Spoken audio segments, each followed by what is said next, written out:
Dr. Chandrasekhar is not only a doctor but a good examiner. Every time he gives a different topic to me.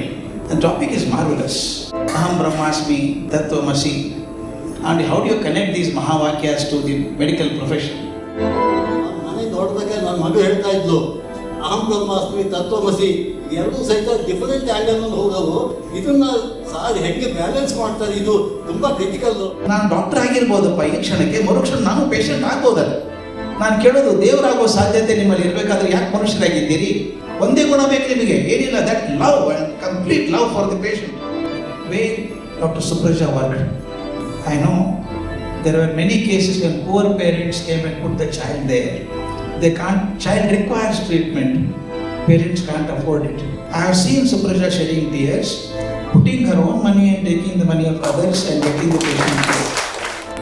Miss ಮಾಡದೆ ಕೆಲಸ ಇದ್ದು ಕೂಡ ಬಂದು, ಯಾಕೆ ಅಂತಂದ್ರೆ ಎಷ್ಟೊಂದು ಹಾಸ್ಪಿಟಲ್ ಕಾರ್ಪೊರೇಟ್ ಈ ಸಂಸ್ಥೆಯಲ್ಲೂ ಕೂಡ ಈ ತರ ಮಾಡಬಹುದು. ಆ ಓನರ್ ಎಷ್ಟು ಕನ್ಸರ್ನ್ ಇದೆ ಅಂತಂದ್ರೆ, ಡಾಕ್ಟರ್ಸ್ ಪೇಷಂಟ್ಸ್ಗಳಿಗೆ ಸರಿ ಮಾಡಿದ್ರೆ ನೀವು ಡಾಕ್ಟರ್ಗಳಿಗೆ ಸರಿ ಮಾಡ್ತಕ್ಕಂಥ ಒಂದು ಅತ್ಯದ್ಭುತವಾದಂತಹ ಇದು ಮಾಡಿದ್ರೆ ನಿಮಗೆ ಚಂದ್ರಶೇಖರ್ ಅವರು ಮತ್ತೆ ಅವರ ಕೂಡ ಧನ್ಯವಾದ ಹೇಳ್ತಾ ಸರ್, ಬಹಳ ಅದ್ಭುತವಾಗಿ ಮಾತಾಡಿದ್ರು. ಸದ್ಯ ನಿಮ್ಮ ತಾತನ ಆಸೆಯಾಗಿ ನೀವು ಡಾಕ್ಟರ್ ಆಗಲಿಲ್ಲ, ಈ ತರ ಡಾಕ್ಟರ್ ಆಗಿ ಒಳ್ಳೇದಾಯ್ತು. ಇವತ್ತು ನೋಡಿ ಇಷ್ಟೊಂದು ಡಾಕ್ಟರ್ ಬೋಧನೆ ಮಾಡಿ. My own personal experience, madam, Mohuna, it was around 8 years. It was a sudden accident, trauma. I saw madam personally, the feeling of Mohuna.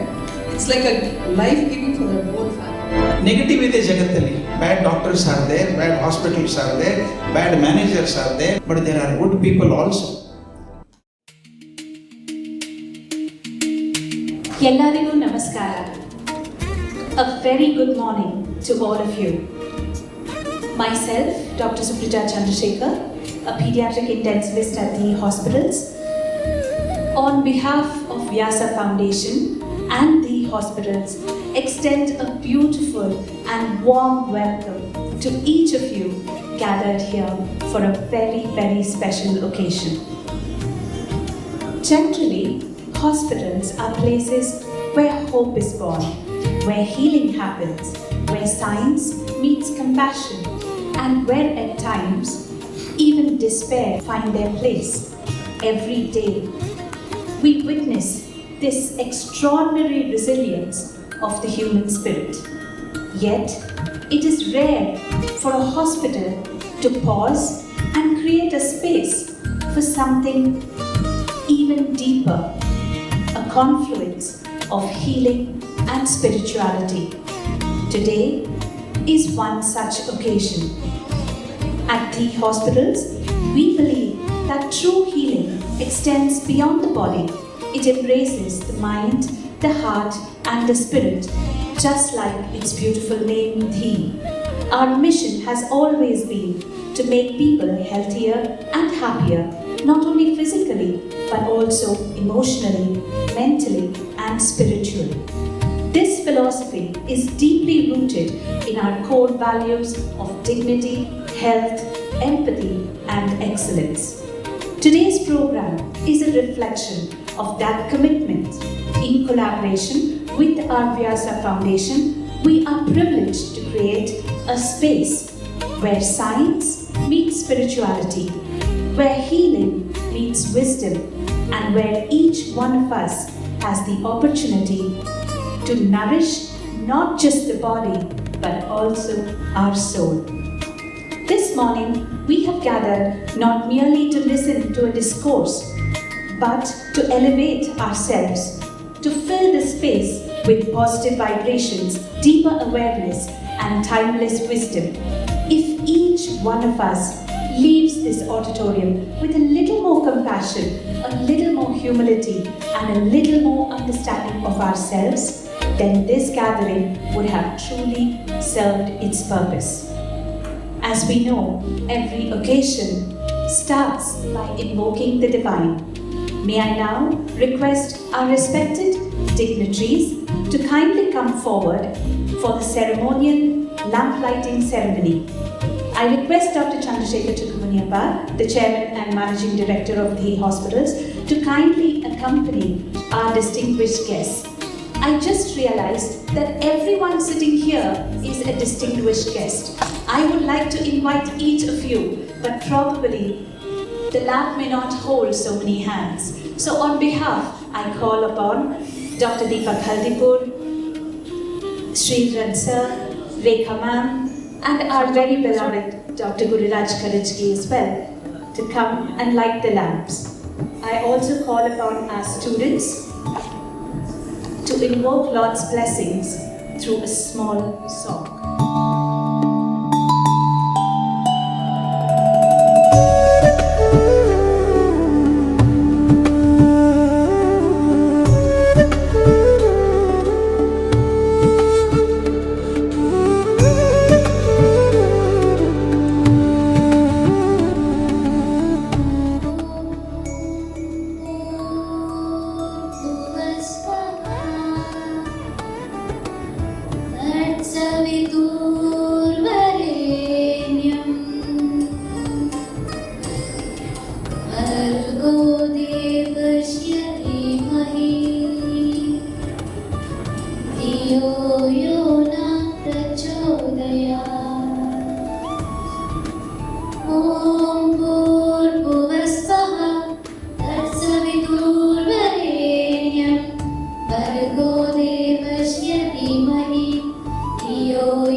Has brought in the divine vibes. Today's gathering is made even more beautiful, not only because we have the privilege of listening to the legendary Dr. Karajagi, nor only because this auditorium is filled with receptive minds and beautiful listening souls. What adds a unique warmth to this occasion is the presence of our beloved students from the Vyasa Foundation. These young minds have journeyed through challenges and difficult circumstances, yet they are here with hope in their hearts, eager to learn, to evolve, and to grow into their fullest potential. If you sense a festive spirit in this auditorium today, it is because of these enthusiastic students and their beautiful teachers who wholeheartedly have participated in creating this vibe. They have truly created the vibrant atmosphere we are experiencing. To formally welcome everyone and to share the inspiring journey that has brought the hospitals and Vyasa Foundation together, I now invite Dr. Chandrasekhar Chikamuniappa, our Chairman and Managing Director of DHEE, to address the gathering. Good morning, everybody. Thank you for that warm response. We are privileged today, we are blessed, more than privileged, to have Karajagi sir again with us. And year on year, in the last 15 years, we missed few COVID years. Otherwise, every year we have the privilege and blessings when he comes and teaches us something beyond medicine, beyond this world. And this year, every time I think he will become busy and he may not be able to come, but he makes sure that he will come to bless us every time. So far, whenever we have called him, he has never said no. And I feel it is, it's beyond me why this happens, and it's a true blessing. Thank you, sir. Thank you for again coming. See, we are apart from treating patients on a daily basis, we are also involved with one more divine work, which is the foundation work. Vyasa Foundation. Vyasa also is coming from Vyasa Maharshi, which is because of Karajagi sir's discourses. I have listened so much that every time I listen to it, I do get inspired and then want to do something about it. And the Vyasa Foundation, the name also is coming from there. Of course, all of you know these, what he suggested, which is the hospitals, is coming from Dio Yonam Prachodaya, so which is the confluence of mind, body and soul. For true health and happiness, we need all these three to align, mind, body and soul, have to align together. And just doing our regular work won't bring this, we have to connect beyond. So foundation has been existing from last 13 years with a single big, hairy, audacious goal to take India towards disability-free status. Foundation works on health, education and health education. And on all these three aspects, we have been trying to do our best and do that Adil Seve every year. Now coming to health, we have conducted more than 1,000 surgeries for free and treatments and surgeries for free. And this is last 13 years contribution. And last 2 years, we are doing something unique here, right here, which is in our collaboration with Rotary, Rotary Dialysis Center. So now I am very happy. I was waiting for this day to announce. I was also anxious whether we will reach this number or not. So now we have conducted 3,000 plus 3,018 to the specific dialysis sessions, and we are in need of more machines and more monitors and more beds. So apart from health, we are also working on education, where we provide scholarship to students, and more recently, after coming here, we have started Vyasa Institute of Nursing Sciences, through which 108 children are getting educated and elevating themselves to become nursing professionals. So 50% of them are on scholarship because of people like you. We are able to educate them. So coming to health education, okay, this is very, very unique, and last 13 years, every year we do a lot of activities, and I am going to tell you a few of them. Now I can tell you that we have trained more than 10,000 children above 15 years on CPR and first aid skills.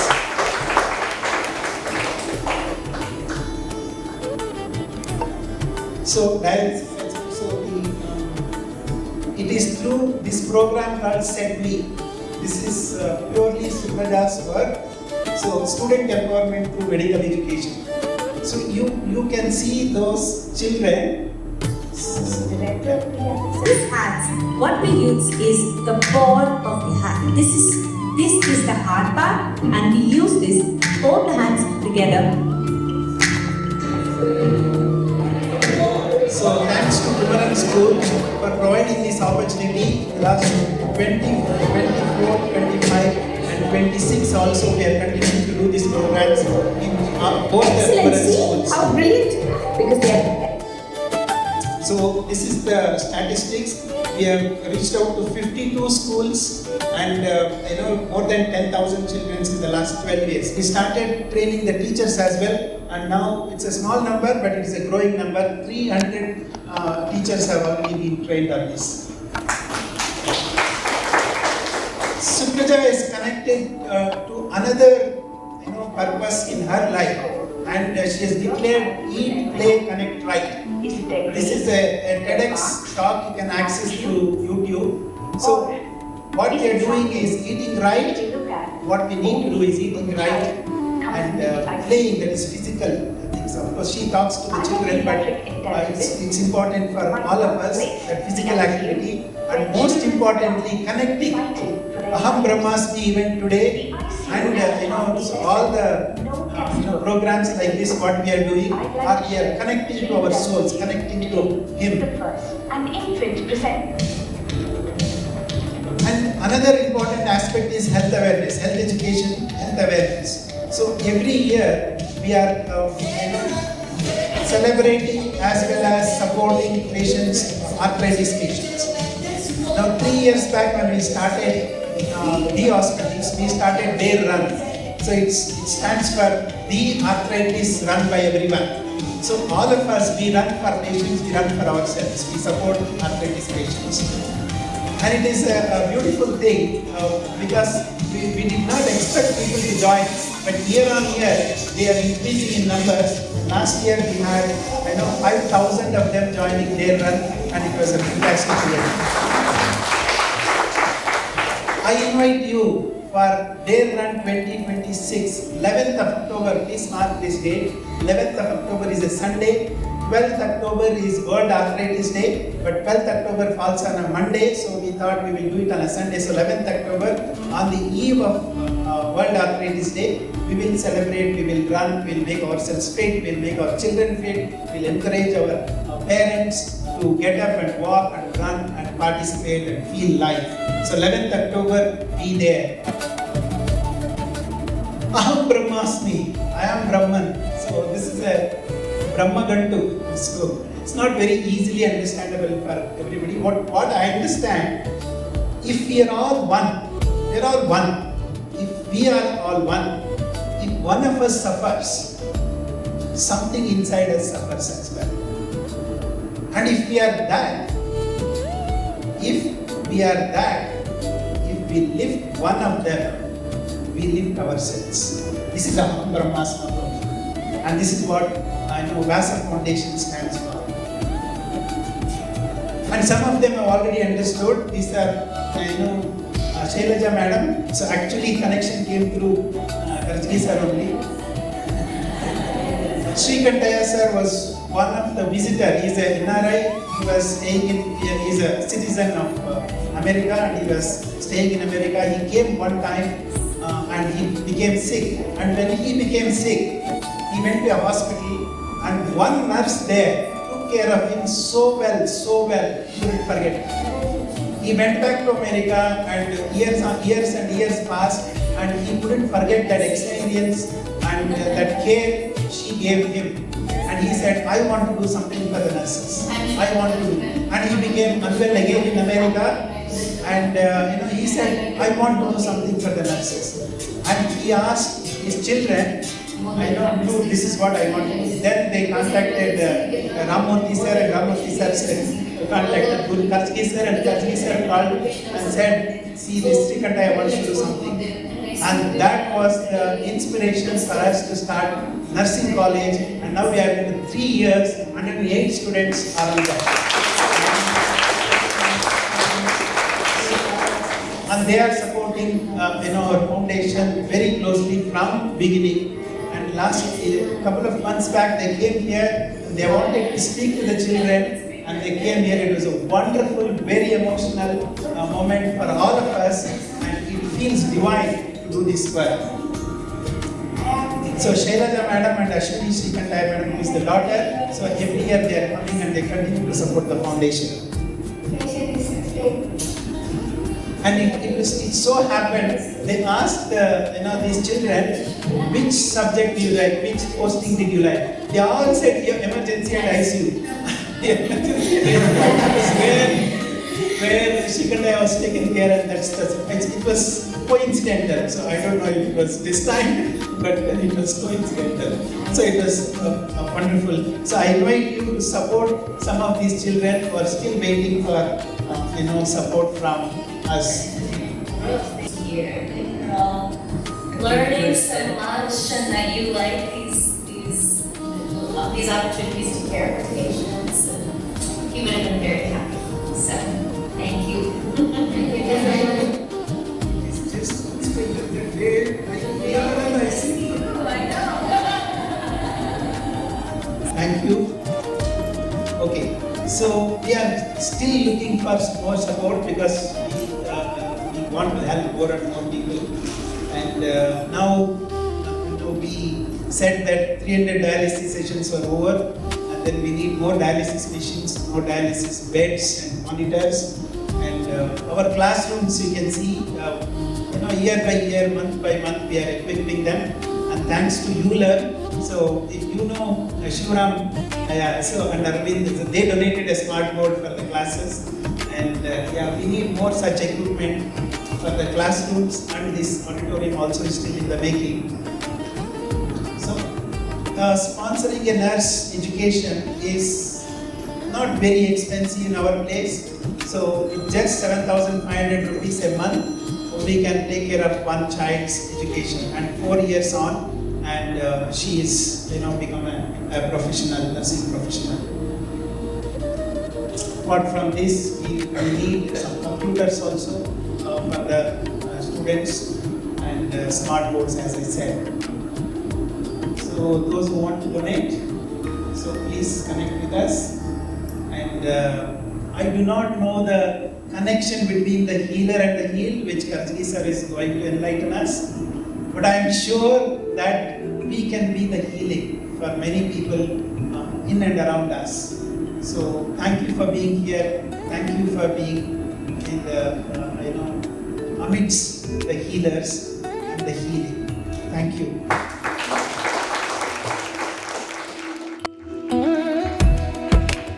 Thank you so much for taking us through that inspirational journey of Vyasa Foundation. The theme before us is both profound and timeless. Aham Brahmasmi Tat Tvam Asi. These two great Mahavakyas from the Upanishads remind us that the divinity we seek outside already resides within us, and that the same divinity exists in every person we meet. For those of us in healthcare, these words carry extraordinary significance. They remind us that every patient is not merely a diagnosis or a medical condition, but a human being deserving of dignity, compassion, reverence, and love.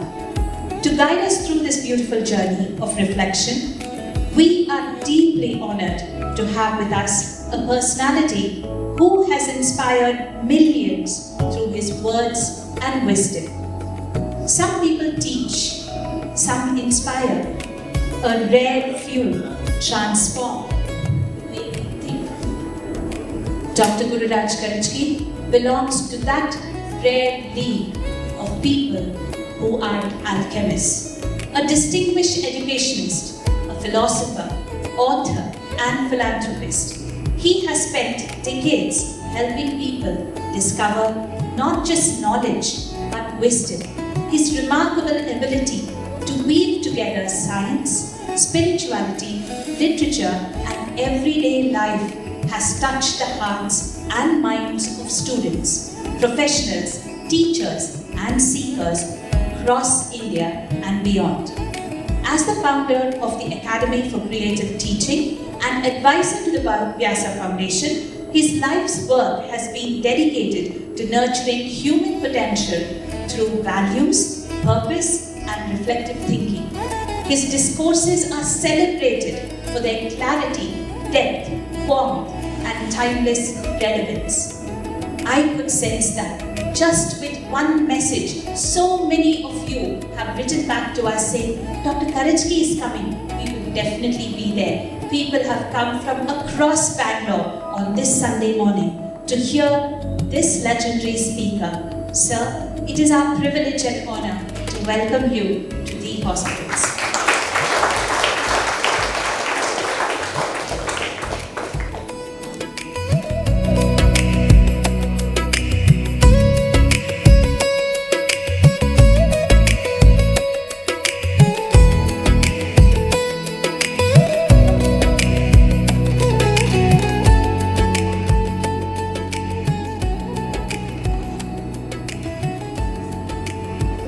At the outset, I offer my pranams to each one of you.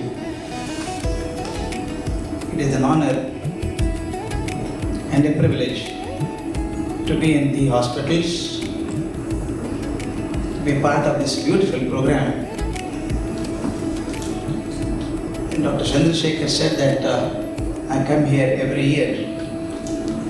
I also wait for this time every year. On occasion here, I have a chance of thinking a little more deeply. I should also tell you that he is not only a doctor but a good examiner. Every time he gives a different topic to me, and I should prepare for it and then come. The topic is marvelous. Really beautiful topic. And the time, I suppose, is 1 hour. 1 hour I am supposed to speak of it. The topic as he gives is Aham Brahmasmi Tat Tvam Asi. And how do you connect these Mahavakyas to the medical profession? I made an effort to do that. Incidentally, these are not the only 2 Mahavakyas. There are 4 Mahavakyas. There are 4 Mahavakyas. The Vedanta identifies these 4 as Mahavakyas from 4 different Vedas. Prajnanam Brahma, second from the Aitreya Upanishad. Very important one. All my experiences, all my cognition, whatever I learn, is through my consciousness. All of us, my experiences become my experience because I am conscious. So therefore it says, Prajnanam Brahma. What is Brahma is my conscience. This is called Lakshana Vakya. Lakshana Vakya means this is found to be true. Found to be true. Then Aham Atma Brahma. Aham Atma Brahma is another Mahavakya drawn from the Mandukya Upanishad. It is called Anusandhana Vakya. These 4 Vakyas are different. One is Lakshana Vakya, is the definition. Second one is Anusandhana Vakya, worth contemplating. Should think about it. Only when we discuss, we get convinced by it. In life also it happens, Father says, don't do that. I accept it. It's the Lakshana Vakya. Please think over it. That is Anusandhana Vakya. That means a person who is seeking knowledge has to deliberate, discuss, and then finally come to his own conclusion. Anusandhana Vakya. It says that there is a self-luminous nature of self, eternal to everything. I am Atma Brahma. Not only me, everyone has a trace of Brahma. See, they are interconnected. If you see carefully, they are all interconnected. The third one is called Tat Tvam Asi. Tat Tvam Asi. Know thyself. If you have gone to Greece and go to the Apollo temple, the famous Apollo temple, the sun god, is on the mountain hill. When you come out of the temple, there's a small projection like a canopy. In front of it, there's a small triangular mark. In that triangular mark, something is written. In Greek language, is called Gnotiseuton. Gnotiseuton. Gnotiseuton. It means, in fact, I didn't understand Greek. If I asked somebody, what does it mean? They said it's nothing but know thyself. So this is what our Indian philosophy has been saying. We know the climate of Mars. We know the darker side of moon. We know the distance between this galaxy and another galaxy. But I don't know myself. It says, first is you should know yourself. So difficult to know. In one of the conferences in the UGC, I was introducing some people. They were part of my team. And the foreign dignitary who came to us said, oh, you introduce all of you, but who are you? Actually, I'm still searching. Who am I? I do not know. That's why the great Shankaracharya said, Koham Kutayataha. Who am I? Why have I come here? Is it not a mystery? It really shocks us. I don't know who am I. I call this body Gururaj Karajagi, but I don't know. Beautiful thing is, I did not name myself. My father or mother named me, so the name is not mine. When I was a little child, they called me Gururaj Karajagi. When I become an adult, they call me Gururaj Karajagi. When I'm old, they still call me by the same name. But I'm not the same, I'm transforming every moment. But still the name is attached to me. Very interesting. Knowing thyself, knowing ourselves is very complicated. As to slight diversion, I should mention to you, I was teaching some classes for the students in the United States in university. I just raised this issue of knowing thyself, know thyself. One girl said, I know what I am. I know who I am. I called her on the stage and said, "Who are you?" She said, "I am Lizzie." Elizabeth is called in short Lizzie. I said, "Okay, I didn't ask your name, but who are you?" She said, "I am a final MBA student. I said, "I didn't ask you what are you studying, but who are you?" She said, "I don't know. I am daughter of so and so." I didn't ask you whose daughter are you, but who are you? She became crazy. If you go and ask him, who are you, what can I say? The fan said, "I am this body. I am this body called Lizzie." I said, "Okay, now stretch your right hand." She stretched her right hand. I said, "What is this?" She said, "My hand." All of us do the same thing. This is my hand. This is my head, my legs, my hands. Am I right? I asked her, "Who is saying that?" She said, "I am saying it." Please watch carefully. You are saying this is my hand. Who is saying my hand? If I say this is my pen and me are different. You understand what I am saying? This is my pen means pen and me are different. You are saying my hand and you are different. Who is that you? Who is saying that? I am saying it is my pen. Pen is not saying I am pen. I am saying it is my pen. Therefore somebody owns the pen. You understand? Somebody owns the pen. So therefore this hand is mine means somebody is owning your hand, somebody owning your legs and heads and all parts of the body. Who is saying that? Who is owning that? She said, "You are confusing me." I said, "Most of us are confused. I think I am this, I am not this.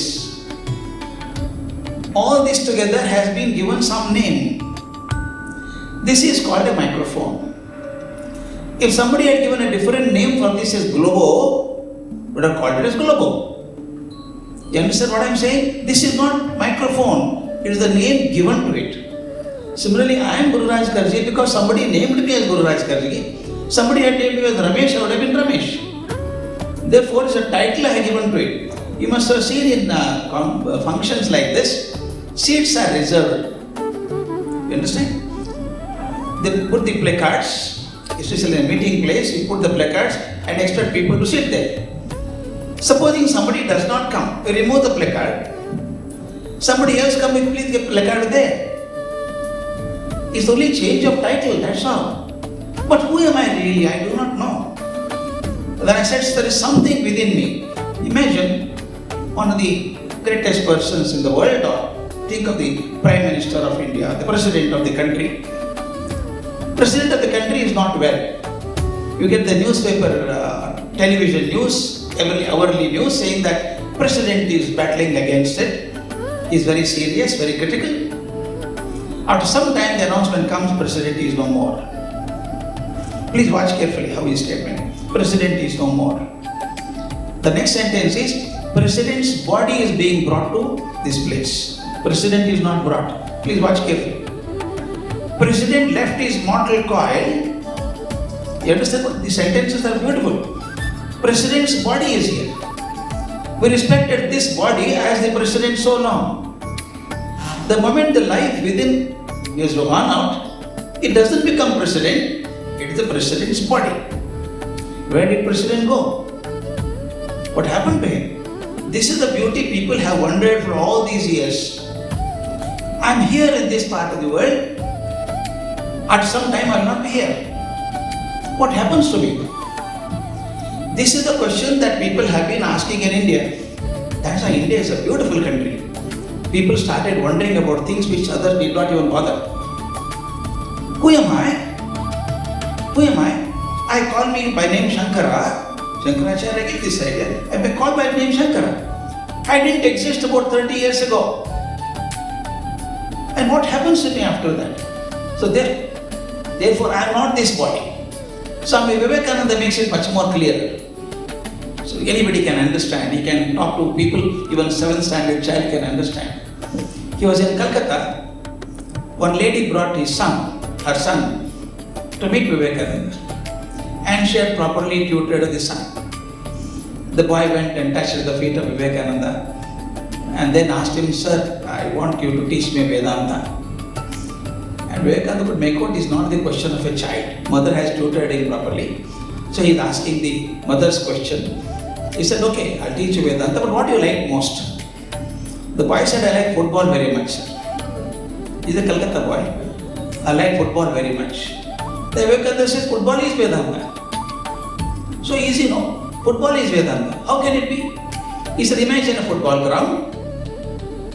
There are 2 goal posts on either side. 2 teams go. And how many balls they take? Only 1 ball. This team kicks the ball on this side, and this team kicks the ball on this side. As long as the ball is in the ground, it is being kicked by one or the other. Somebody goes on kicking it, this side or that side. It doesn't escape kicking. But supposing the ball is kicked out of the ground, what is being done there? All of us know in football, that is the only time football is touched by hand. You take the ball, it's called throw in. They take the ball, keep it on the head and throw inside.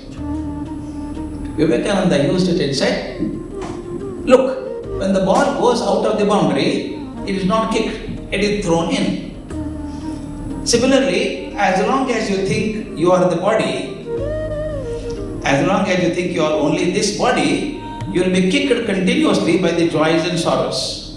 Joy is also a kick, is a kick of joy. Some people die because of excess joy. That's also a kick of joy. So as long as you think I am this body, you will be kicked continuously by the joys and sorrows of life. The moment you start feeling I am not this body, I am beyond it, the same people who are kicking you will keep you on their head and respect it. Therefore, don't think you are only the body. That is the Vedanta. Aham Brahmasmi is that. Aham Brahmasmi has 2 aspects to it. In a narrow sense, I am Brahma.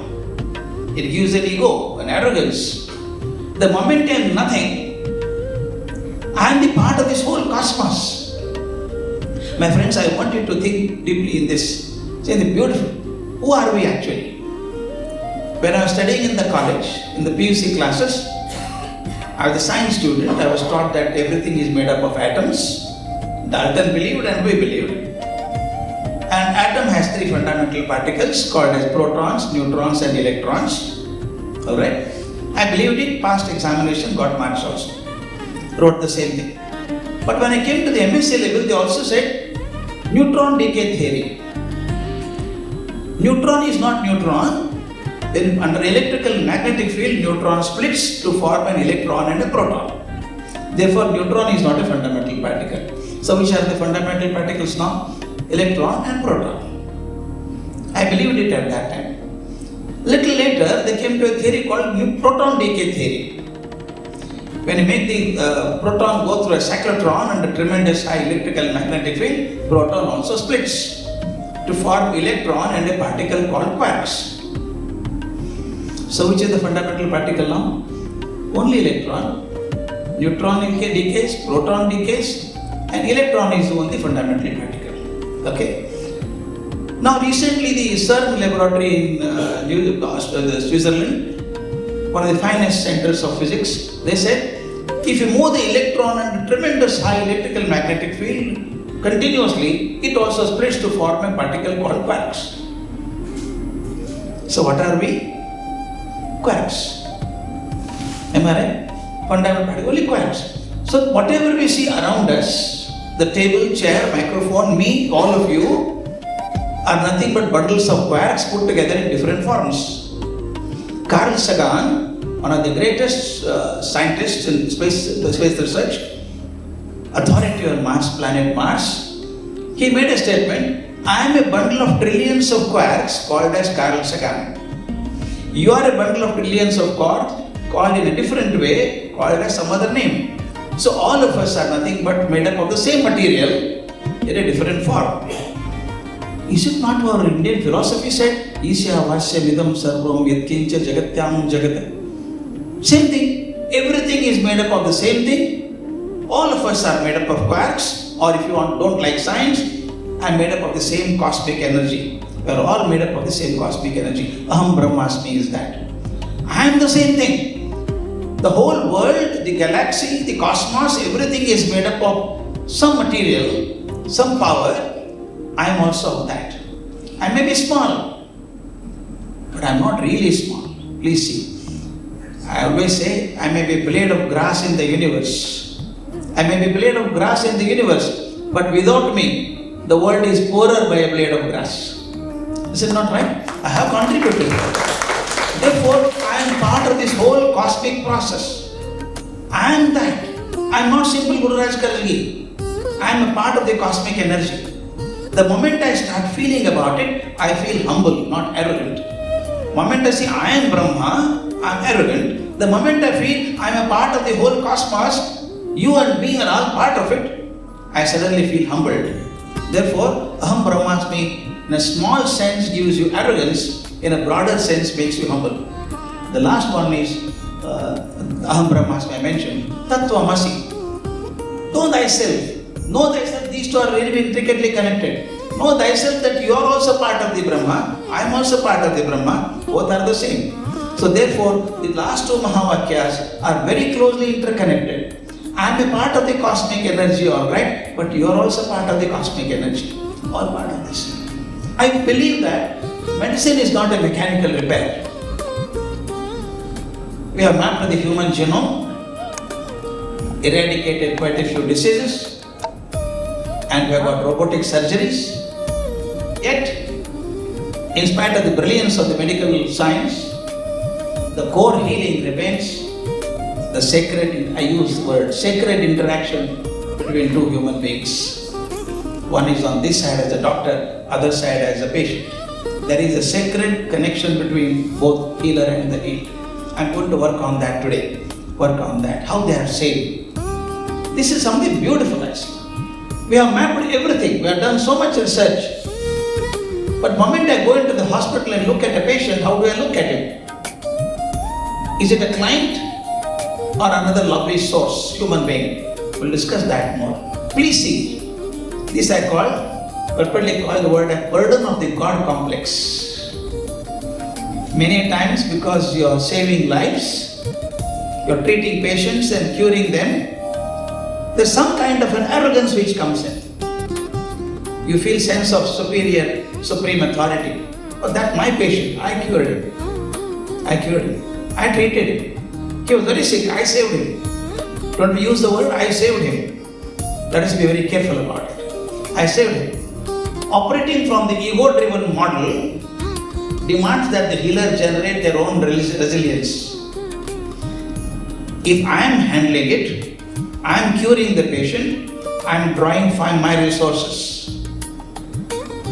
Simple theory says, I spend my energy, I drain my energy. You understand? If I am giving my energy, I am draining my energy. You run the car, indication shows that petrol has come down.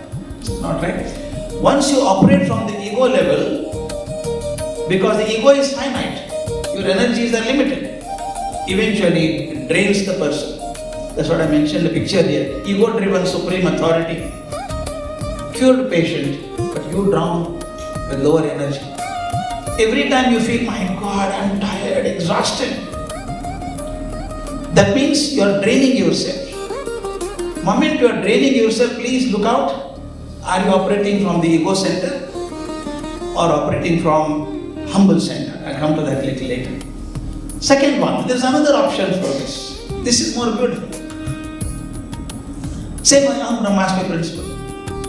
The healer content Aham Brahmasmi, he thinks I am a part of the universe. I am not independent authority. I am a part of the universe, and the universal power is flowing through me. You understand? If you use your laptop without connecting to the charger, your battery is charging down. Charge goes down. But if you are connected to that, you don't have to worry. Continuously the laptop is charged. If a laptop can be charged by continuous charging, what about me getting charged from the whole universe? I think I'm a vessel. I'm receiving the power from the world, the cosmic world, and giving it to them. I don't draw myself from myself. It is coming from everywhere. That's what I mentioned here. Aham Brahmasmi is an antidote for a medical ego. I call it antidote for a medical ego. I treated the patient. I cured him. I made him all right. It's antidote for that. It does not mean I am God. therefore I am superior. It says, the divine life-giving force is flowing through me. Life-giving source is there, it is flowing through me. I am an instrument. Please remember, my friend, the same thing reflected in Bhagavad Gita. Krishna tells Arjuna, Nimitta matram bhavesavya sachan. Arjuna asks a question. It's again ego. You know what he says? In the first sentence says, how can I fight with these people? My own grandfather, my relatives, brothers are there. How can I kill them? If I kill them, what is the point in having the kingdom? Please watch carefully. It's a beautiful sentence. If all of them are dead, what is the point in having the kingdom? That means he is very, very sure that he is going to kill all of them. War has not started yet. That before the war, he is so sure, he is so powerful, so mighty, he will kill everybody. He doesn't even think for a second that somebody also can kill him in the war.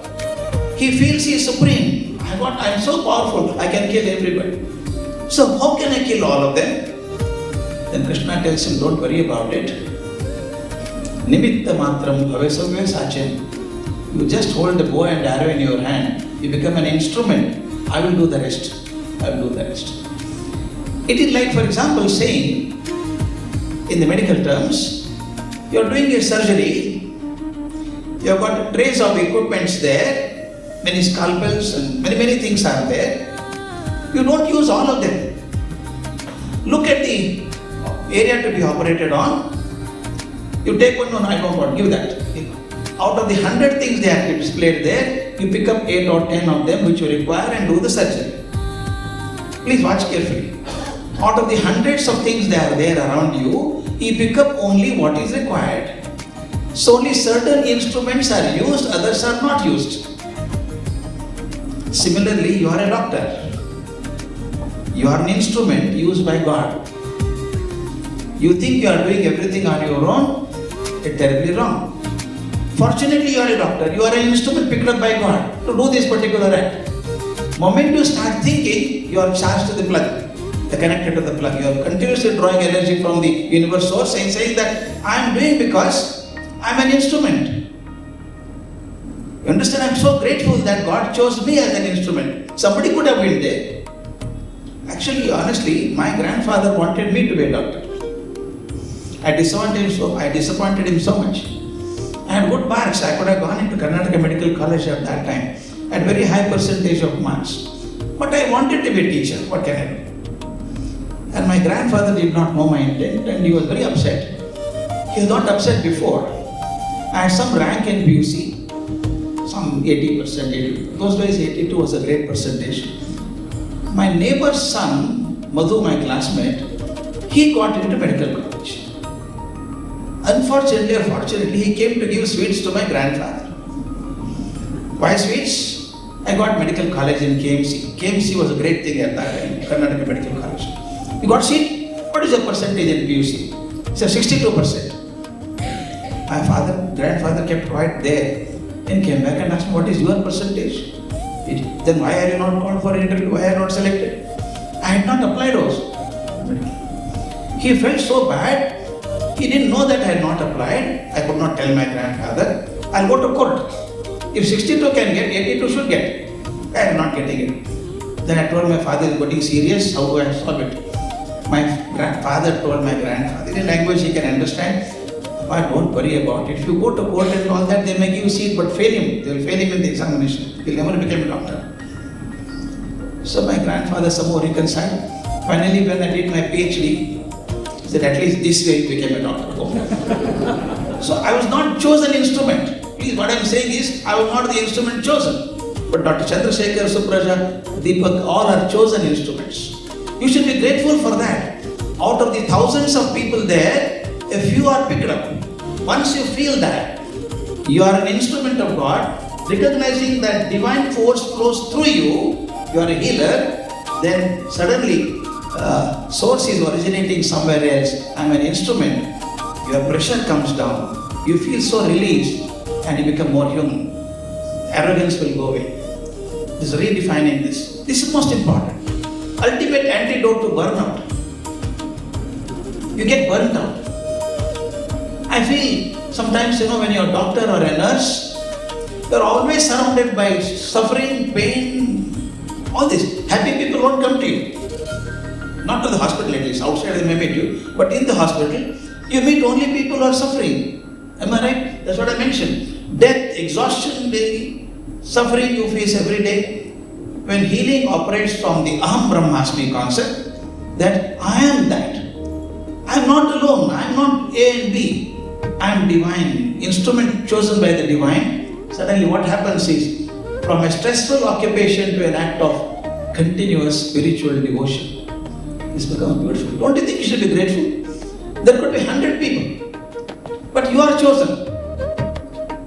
Like one person gets elected from the constituency, he feels so happy. I am the chosen. There are 5 candidates, I am the chosen. He feels so grateful. He is selected by 100,000 people. But you are chosen by God to do this particular job. The moment I start feeling, the humility pervades in the mind. That's what I said. Once you feel tapping into an inexhaustible wealth of inner strength and peace, you feel grateful. There could have been somebody else, but I have been chosen. The next is more important. Look from the patient side. I've been talking from the doctor's side so far. From the patient side, when the patient enters into the hospital, can inadvertently strip the patient of his identity and to some extent dignity. Don't you think so? First of all, when you go and admit yourself, there's palpitation in the heart. Oh my God, what will happen? I don't know. I'm sick. I'm being operated upon. The whole environment is so depressing there. The people around you are not happy people. They are also sick people. You lose your identity. That's what I mentioned very cleverly. You don't have a name, Gururaj Karajagi there, bed number 4. I've seen this. Your identity changes very quickly in life. Long back, I was coming from Dharmasthala back to Bangalore. There's some travel called Sugama Travels or something like that. I have some vague memory of that. There are so many buses coming to Bangalore at night. I went and sat in the place. The ticket I had, my lead number was E9A. E9A. I sat in E9A.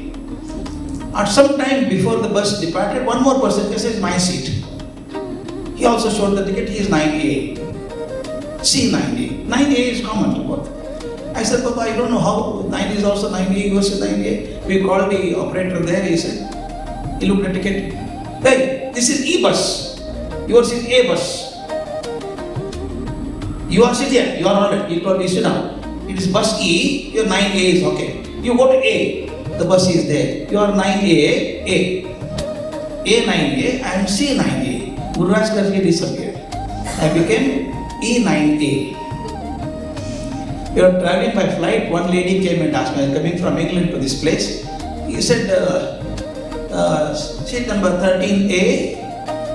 I said, yes. You are a vegan or a vegetarian or non-vegetarian? My identity is totally changed now. For her, I am only a vegan. I got AVML, Asian Vegetarian Meal. So my name is not Karajagi there, it's AVML. AVML 13A. Every time your position changes, in the hospital, you become bed number, or they also mention the cardiac case, ICU, or they mention gallbladder case, you become case. In this atmosphere, what happens? Tat Tvam Asi is useful there. Yeah, I may be 13A or bed number 4, but basically I am this. I am a different person altogether. I come here for a specific purpose. I am not going to be here permanently. I am going to be here for a short time to take medicine for this, but I am not just this person, I am beyond that. The moment I start feeling that I am Tat Tvam Asi, it requires a radical shift. The infinite reality that is there in the doctor is also in me. I mentioned earlier about quarks. I am a patient, he is a doctor. Both are made of the same stuff. Same cosmic energy in both of us. The moment I see Tat Tvam Asi, I am this, So he must also be that. The moment I start making relationship with the doctor, saying that both are same, automatically what happens is, it does not strip you of your dignity, does not strip you of your identity. Identity becomes the same. Both healer and the healed have the same identity now. This is very interesting. I got the banyan seed in the hospital room. Long back in the Chandogya Upanishad, there's a lovely statement which says, the boy, Uddhalaka, goes to Guru and stays there for 12 long years and gets wisdom, comes back home. The knowledge is very dangerous. It can make you arrogant. The moment you see I have got knowledge, it makes you arrogant. Uddhalaka comes back arrogant. I learned so much from a great master, and his father, Aruni, he calls his son and says, you learned everything there in the school? He said, yeah, I learned everything. I'm a master now.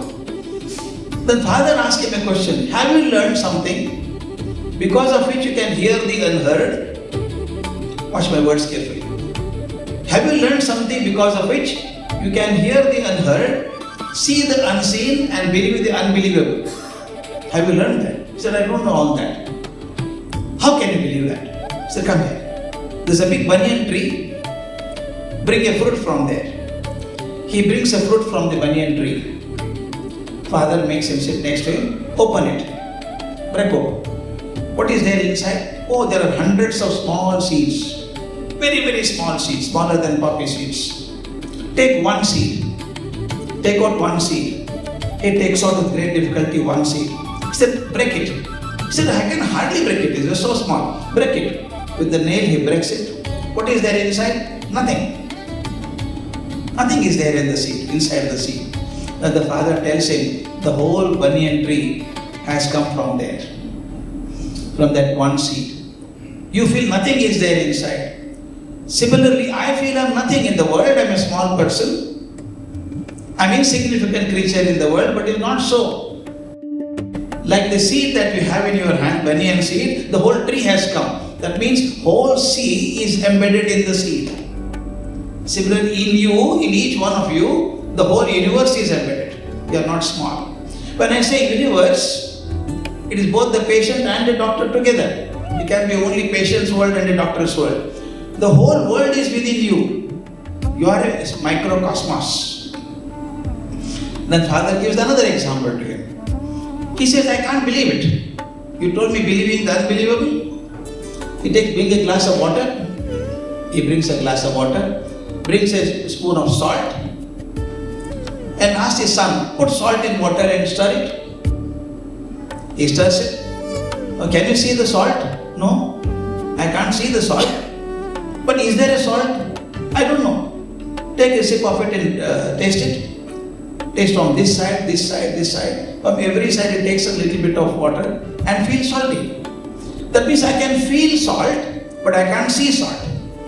See the difference? I can feel the salt, but I can't see the salt. Therefore you say, when what is not seen is not there. D.V. Gundappa says in a beautiful way, ಅಜ್ಞಾತವಾದುದನು ಅಭಾವವೇನೇ ನಾಸ್ತಿಕನು. ಅಜ್ಞಾತವಾದುದನು ಅಭಾವವೇನೇ ನಾಸ್ತಿಕನು. ಅಜ್ಞಾತ, ಕಣ್ಣಿಗೆ ಕಾಣಿಸಿಲ್ಲ. ಯಾವುದಕ್ಕೆ ಕಾಣಿಸಿಲ್ವೋ ಅದಿಲ್ಲ ಅಂತ. ಕಣ್ಣಿಗೆ ಕಾಣಿಸ್ತಾ ಇರ್ತಿಲ್ಲ, ಭಗವಂತ ಎಲ್ಲಿದ್ದಾನೆ? ಇವತ್ತು ಕ್ವಶನ್, ಈ ಗೋಡೆ ಆ ಕಡೆ ಏನಿದೆ ನನಗೆ ಗೊತ್ತಿಲ್ಲ. ಗೊತ್ತಿಲ್ಲ ಅಂದ್ರೆ ಇಲ್ಲ ಅಂತ ಅರ್ಥ ಅಲ್ಲ, ನನಗೆ ಕಾಣಿಸಿಲ್ಲ ಅಷ್ಟೇನೆ. You understand? Very simple. ಈ ಗೋಡೆ ಆಚೆಗೆ ಏನಿದೆ ನನಗೆ ಗೊತ್ತಿಲ್ಲ, ಕಾಣಿಸಿಲ್ಲ. ಕಾಣಿಸಿಲ್ಲ ಅಂದ್ರೆ ಏನಿಲ್ಲ ಅಂತ ಅರ್ಥ ಅಲ್ಲ, ಎಲ್ಲ ಇರಬೇಕಲ್ಲಿ, ಗೊತ್ತಿಲ್ಲ ನನಗೆ. ಹಾಗೆ ಅಜ್ಞಾತವಾದುದನು ಅಭಾವವೇನೆ ನಾಸ್ತಿಕನು, ಆಜ್ಞೇಯವೆಂದದಕ್ಕೆ ಕೈ ಮುಗಿಯ ಭಕ್ತ. 4 ಥರ ಜನ ಇರ್ತಾರೆ ಜಗತ್ತಲ್ಲಿ. ಅಜ್ಞಾತವಾದುದನು ಅಭಾವವೇನೆ ನಾಸ್ತಿಕನು, ಕಣ್ಣಿಗೆ ಕಾಣಿಸ್ದೇ ಇರೋದಿಲ್ಲ ಅಂತ ಅಂದ್ಕೊಳ್ಳೋನು ನಾಸ್ತಿಕ. ನಾಸ್ತಿಕ ಅಂದ್ರೆ ಯಾರು? ಕಣ್ಣಿಗೆ ಕಾಣದೇ ಇದ್ದದ್ದು ನಂಬದೇ ಇರೋದು. ಆಜ್ಞೇಯವೆಂದದಕ್ಕೆ ಕೈ ಮುಗಿಯ ಭಕ್ತ. ಇನ್ನೊಬ್ಬ ಇದ್ದಾನೆ ಭಕ್ತ, ಅವನು ಏನು ಹೇಳಿದ್ರು ಕೈ ಮುಗಿತಾನ. ವಿಚಾರ ತಲೆ ಕೆಡಿಸ್ಕೊಳ್ಳೋದಿಲ್ಲ. ನಮಸ್ಕಾರ ಮಾಡೋ, ನಮಸ್ಕಾರ ಮಾಡ್ತಾರೆ. ಯಾಕೆ ಅಂತೇನು ಕೇಳಲ್ಲ ಅವನು. ಆಜ್ಞೇಯ, ಹೇಳಿದ್ದಾರೆ, ದೊಡ್ಡವರು ಹೇಳಿದ್ದಾರೆ ಅಂತ ಒಪ್ಕೊಳ್ಳೋನು ಭಕ್ತ ಅವನು. 3ನೇದಲ್ಲಿದ್ದಾನೆ, ಜಿಜ್ಞಾಸ್ಯವೆಂದು ಪರಿಕಿಸತೊಡಗೆ ವಿಜ್ಞಾನಿ. ಓ, ದಿಸ್ ಇಸ್ ವರ್ತ್ ಅನಾಲಿಸಿಸ್. ಚಿಂತೆ ಮಾಡಬೇಕಿದ್ರ ಬಗ್ಗೆ. ಅಂತ ಯಾವ ಚಿಂತೆ ಮಾಡ್ತಾನೋ ಅವನು ವಿಜ್ಞಾನಿ ಆಗ್ತಾನೆ. ವಿಜ್ಞಾನಿ ಅಂದರೆ ಸೈಂಟಿಸ್ಟ್ ಎಷ್ಟು ಬೇಕು ಅಂತಲ್ಲ, ವಿಶೇಷ ಜ್ಞಾನಿ, ಎಕ್ಸ್ಟ್ರಾ ಜ್ಞಾನ ಪಡ್ಕೊಳ್ಳುವಂಥವ್ನು. ಅವನು ಜ್ಞಾನಿ ಆದವನು ಏನು ಮಾಡ್ತಾನೆ, ಪೂರ್ತಿ ಒಪ್ಪೋದಿಲ್ಲ, ಇಲ್ಲ ಅಂತ ಒಪ್ಪಲ್ಲ, ಇದೇ ಅಂತ ಒಪ್ಪಲ್ಲ, ಪರೀಕ್ಷೆ ಮಾಡ್ತಾನೆ. 3ನೇ ಕ್ಯಾಟಗರಿ. ಕೊನೆಗೆ ಸ್ವಜ್ಞಪ್ತಿ ಶೋಧಿ ಮುನಿ ಮಂಕುತಿಮ್ಮ. ಸ್ವಜ್ಞಪ್ತಿ, ಇಂಟ್ರಾಸ್ಪೆಕ್ಷನ್, ಹೌದಾ ಹೀಗಿದೆಯಾ, ಈ ರೀತಿ ಹಾಗೆ, ಈ ರೀತಿ ಹಾಗೆ, ಎಲ್ಲವನ್ನು ವಿಚಾರ ಮಾಡಿ ತನಗೆ ಯಾವ ಸರಿ ಅನಿಸುತ್ತೋ ಅದನ್ನು ಒಪ್ಪಿಕೊಳ್ಳುವಂಥವನು ಮುನಿ, ಋಷಿ ಆಗಬೇಕು. ಹಾಗೆ ನಾವು ಯೋಚಿಸಿದ ಆ ಸೀಡಲ್ಲಿ the capability of becoming a huge banyan tree is there, but I did not see it there. Similarly now, in the hospital room, behind the failing heart or broken bones, ಇದು ಬಹಳ ಮುಖ್ಯಪ್ಪ ನನಗೆ ಅನಿಸುತ್ತೆ. Very, very important to me. When I see the patient before me, there may be a failing heart or a broken bone, but behind that, it is a person. Is a father or a son, mother or a daughter, with millions of memories, pains and sorrows, joys and expectations of life. It is not just a name. ಅಲ್ಲ, ಈಗ ನಾನು ನೋಡ್ತಿರ್ಬೇಕಾದ್ರೆ patient ಕಣ್ಣಿಗೆ ಕಾಣಿಸೋದು ಅದೊಂದು ದೇಹ ಅಲ್ಲ, disease ಅಲ್ಲ. ನಿಮ್ಗೆ ಗೊತ್ತು ಡಿಸೀಸ್ ಅನ್ನು ಐಡೆಂಟಿಫೈ ಮಾಡಿದ್ದೀವಿ, identified what the problem the person has, but behind that suffering U C A person with so many bundles of millions of memories and joys and sufferings, that I should see. ಅದಕ್ಕೆ ಬರೀತೀನಲ್ಲ, behind that a magnificent human spirit that remains whole and untouched. Patient is not something ordinary. It is a human being with lot of spirit, human spirit within that. ಅದು ಅರ್ಥ ಆದರೆ we have scanned. ನಿಮಗೆ scans ಇದಾವೆ, ನಿಮಗೆಲ್ಲ ಬೇಕಾದ scans ಇದಾವೆ. It can see you the micro things there. But it doesn't show you the suffering and joy and happiness of a person. I've not come across any scanning which tells you how happy the person is, how much joys he had, what he has achieved in life, what he has failed in life. Nothing is shown by the scan. That your heart can scan it, not your scanning machine. That's most important. I was reading a case study, something beautiful. I read that it happened about a few years ago. This is what I expect from every doctor, honestly. A very discerning, caring, concerned doctor feels that. Perhaps he was one. He was an authority on cardiac surgery. He was doing a complicated bypass surgery. He had done hundreds of them. He is expert in doing that. Everything was ideal, air conditions, all temperature, BP machines, nurses around. All machines were appropriate. Everything is perfect. But suddenly something happened. Human body is so complex, you can't predict what happens when. Suddenly problem came. Suddenly the heart bleeding started, and the monitor could see the BP coming down. And he is really worried. My God, what happened? There was a chaos in the operation room, and the doctor is a very seasoned doctor. He looked at the patient and tried to work on that.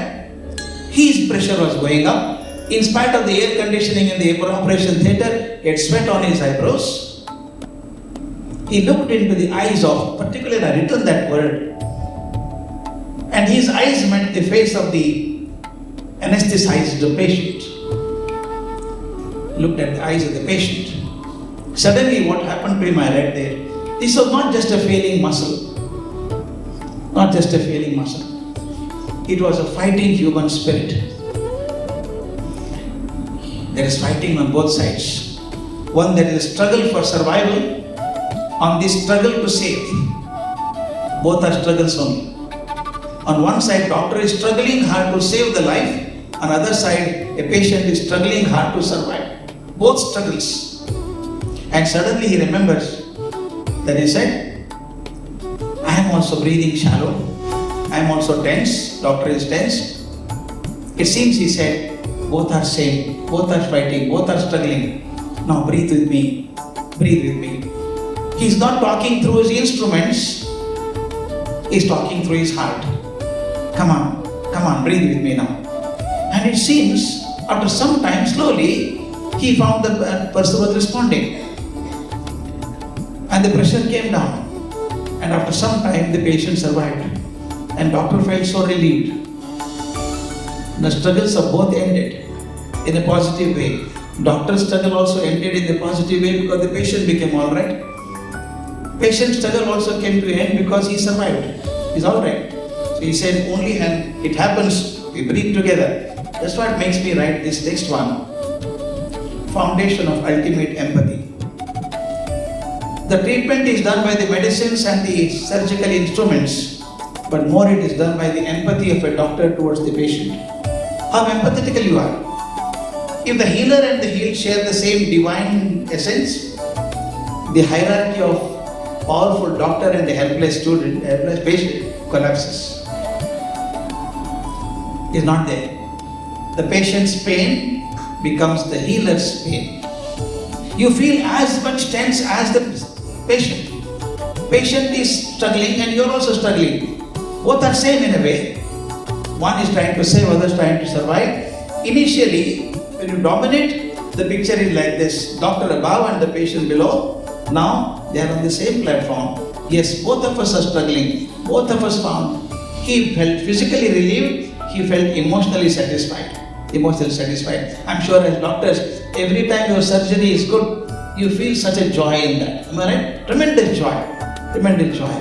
Therefore, that happens, both are at the same footing. This is called a sacred mirror. Please watch.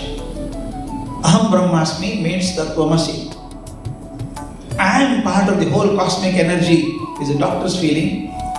Tat Tvam Asi, I am a patient. I am patient now, but tomorrow I am all right. Yesterday I was all right, today I am a patient, tomorrow I am all right. But I am that. Who is that? Me and doctor are the same. All both are the same. The act of healing ceases to be one direction now. It's not a one directional treatment. Doctor treating the patient is not there. The healer looks at the healed and realizes they are looking in a mirror. Looking into the mirror. Both are same. The moment I feel I am superior, you are in a different position. I feel that yes, my job is to heal him, his job is to respond. And both are on the same platform. You become a mirror to one another. This is very important for me. Compassion as a clinical medicine.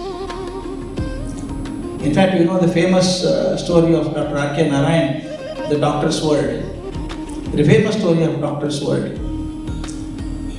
In a village, two people studied together, two boys studied together. The same school on the same bench.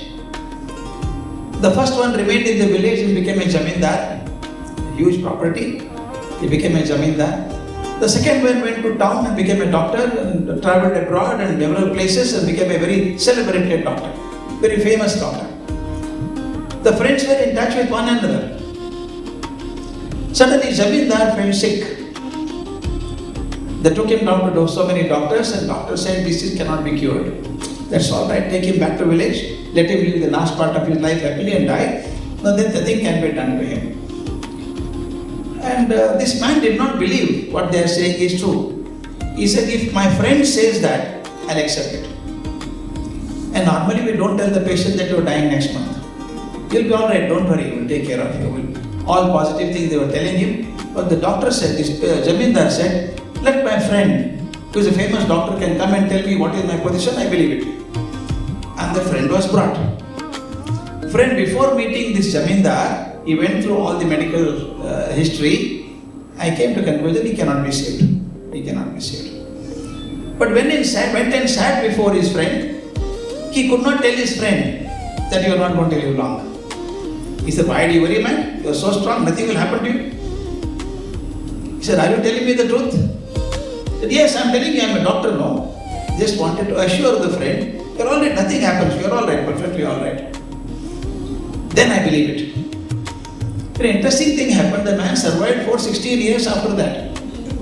R.K. Narayan writes a story on that called Doctor's Word. He was not cured by the medicine, he was cured by the word of a doctor. If doctor compassion said you are all right, half the disease is gone. ಕೆಲವು ಕಡೆ ಆಗ್ತದೆ ಹಾಗೆ. ಭಾಳ ಜನ ಒಳ್ಳೆಯ doctor ಇರ್ತಾರೆ, ನಿಮಗೆ ಕೆಲವರು ಹಂಗೆ ಇರೋಲ್ಲ. ಅವ್ರು ನೋಡಿದ ತಕ್ಷಣ ರೋಗ ಜಾಸ್ತಿ ಆಗುತ್ತೆ. ಕೆಲವು ನೋಡಿದ ತಕ್ಷಣ ಇರೋದೇ ಕ್ವಶನ್ ಮಾರ್ಕ್, ಅವ್ರ ಮುಖ ನೋಡಿ ನಗಬೇಕಪ್ಪ ಡಾಕ್ಟರ್. ನೋಡಿದ ತಕ್ಷಣ ಗಟ್ಟು ಮುಖ ಕೊಟ್ಟು ಏನಾಗಿದೆ ನಿಮಗೆ ನಾನು ಕೆಲವು ಸಲ ಭಾಳ ಬೇಜಾರಾಗುತ್ತೆ ಹಾಸ್ಪಿಟ್ಲಿಗೆ ಹೋಗೋದು ಅಪರೂಪ. ನಾನು ಹೋದಾಗ ನಮ್ಮ ಮುಖಾನೇ ನೋಡಲ್ಲ, ಇವರು ಬರೀ ಕಂಪ್ಯೂಟರ್ ನೋಡ್ತಿರ್ತಾನೆ. ಹೇಳಿ ಎಲ್ಲ ಇವನ ನಾನು ನೋಡ್ಬೇಕಾ ಕಂಪ್ಯೂಟರ್ ನೋಡ್ಬೇಕಾಗಿ ಅಲ್ವಾ?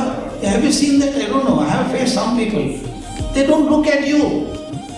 I want the doctor to know me, see me, touch me, feel me, and then tell me whatever decision he wants to give. ನೋಡೋದೇ ಇಲ್ರಿ. ನಾನು ಹೆಂಡ್ತಿನ ಕರ್ಕೊಂಡು ಹೋಗಿದ್ದೆ ಇತ್ತೀಚೆಗೆ, ಒಂದು ಸಣ್ಣ ಪ್ರಾಬ್ಲಮ್ ಅದು. ಅವ್ನು ನೋಡ್ತಾ ಇಲ್ಲ ಹೆಂಗೆ ಮಾಡ್ತಿದ್ದಾನೆ. My wife is quite nice to look at least for that you should look at. ಏಳೇಲಿ ಇಲ್ರಿ ಮನುಷ್ಯ ಟೈಪ್ ಮಾಡ್ತಾ ಇದ್ದಾನೆ. ಹೇಳಿ ಮುಂದೆ ಹೇಳಿ. ಟಕ್ಕನ ಪ್ರಿಸ್ಕ್ರಿಪ್ಷನ್ ಬಂತು, ತೊಗೊಳ್ಳಿ, 1 ತಿಂಗಳಾದ್ಮೇಲೆ ಬನ್ನಿ. ಮತ್ತೆ ಯಾಕೆ ಬರ್ಬೇಕ್ರಿ? ಇನ್ನೊಂದು ತಿಂಗಳಾದ್ಮೇಲೆ. ಯಾಕೆ ಹೇಳ್ತೀನಿ ಅಂದರೆ, your empathy, your touch of love makes so much of A difference ಅಲ್ವಾ? That's what I'm saying. You see the graph there. When the clinical outcomes and immune response is very low, when empathy is very poor. When empathy is very high, the body immunity, that's what I meant. Science validates the sacred Danta. The modern science validates our Vedanta. When a patient is treated with reverence of Tat Tvam Asi, me and you are the same, both belong to the same cosmic energy, feeling seen, heard and valued, stress levels drop. I am going to emphasize, stress levels of both will drop, not only the patient. Immune systems respond better and the physical healing process accelerates. This is called anatomy of empathy. Therefore, more empathetic a doctor is. ಎಷ್ಟೋ ಸಲ ಹಳ್ಳಿಯಲ್ಲಿ ನೋಡ್ಬೇಕು ನೀವು, ನಮ್ಮ ಡಾಕ್ಟ್ರಿಗೆ ಹೋಗೋಣ ಬಾರಪ್ಪ, ಇವ್ರು ಯಾರು ಬೇಡ, ನಮ್ಮ ಡಾಕ್ಟ್ರು ಒಂದು ನಂಬಿಕೆ ಇದೆಯಲ್ಲ, ನಮ್ಮ ಡಾಕ್ಟ್ರು ಅಂತ ಹೇಳ್ತಾರಲ್ಲ, that feeling itself is something great. This is most important for me. At one stage, there is no isolated healer and no isolated healed. I call dissolution of boundaries. Healer and the healed boundary disappears. There is only one unified process of healing. One Brahman recognizing another Brahman. Aham Brahmasmi for the patient, Aham Brahmasmi for the doctor. Both belong to the same cosmic energy, the cosmic world. Therefore, the boundaries disappear. This is something beautiful. There is only one unified process of healing. One Brahman meeting another Brahman, recognizing another Brahman. The physician heals the patient. It's very, very important to me. A physician heals the patient's body, but the patient's gratitude heals the physician's soul. This is why I always felt it. Now when Dr. Chandrasekhar made a presentation, he had done so many dialysis treatments, he had done so many dialysis, he had done so many surgeries free of cost. Does it not make him feel happy about it? I have done something to the society without being asked for. Nobody asked him to do free surgery, but he is doing it on his own. That kind of joy that you get, it uplifts your soul. It may not uplift your bank balance, but uplifts your soul definitely. This joy to the soul is most important to me. How do you get it? Have you all experienced it? As doctors, I am sure 100% you experience it. Your patient comes back and says, "Sir, I am living because of you, sir. You made my life."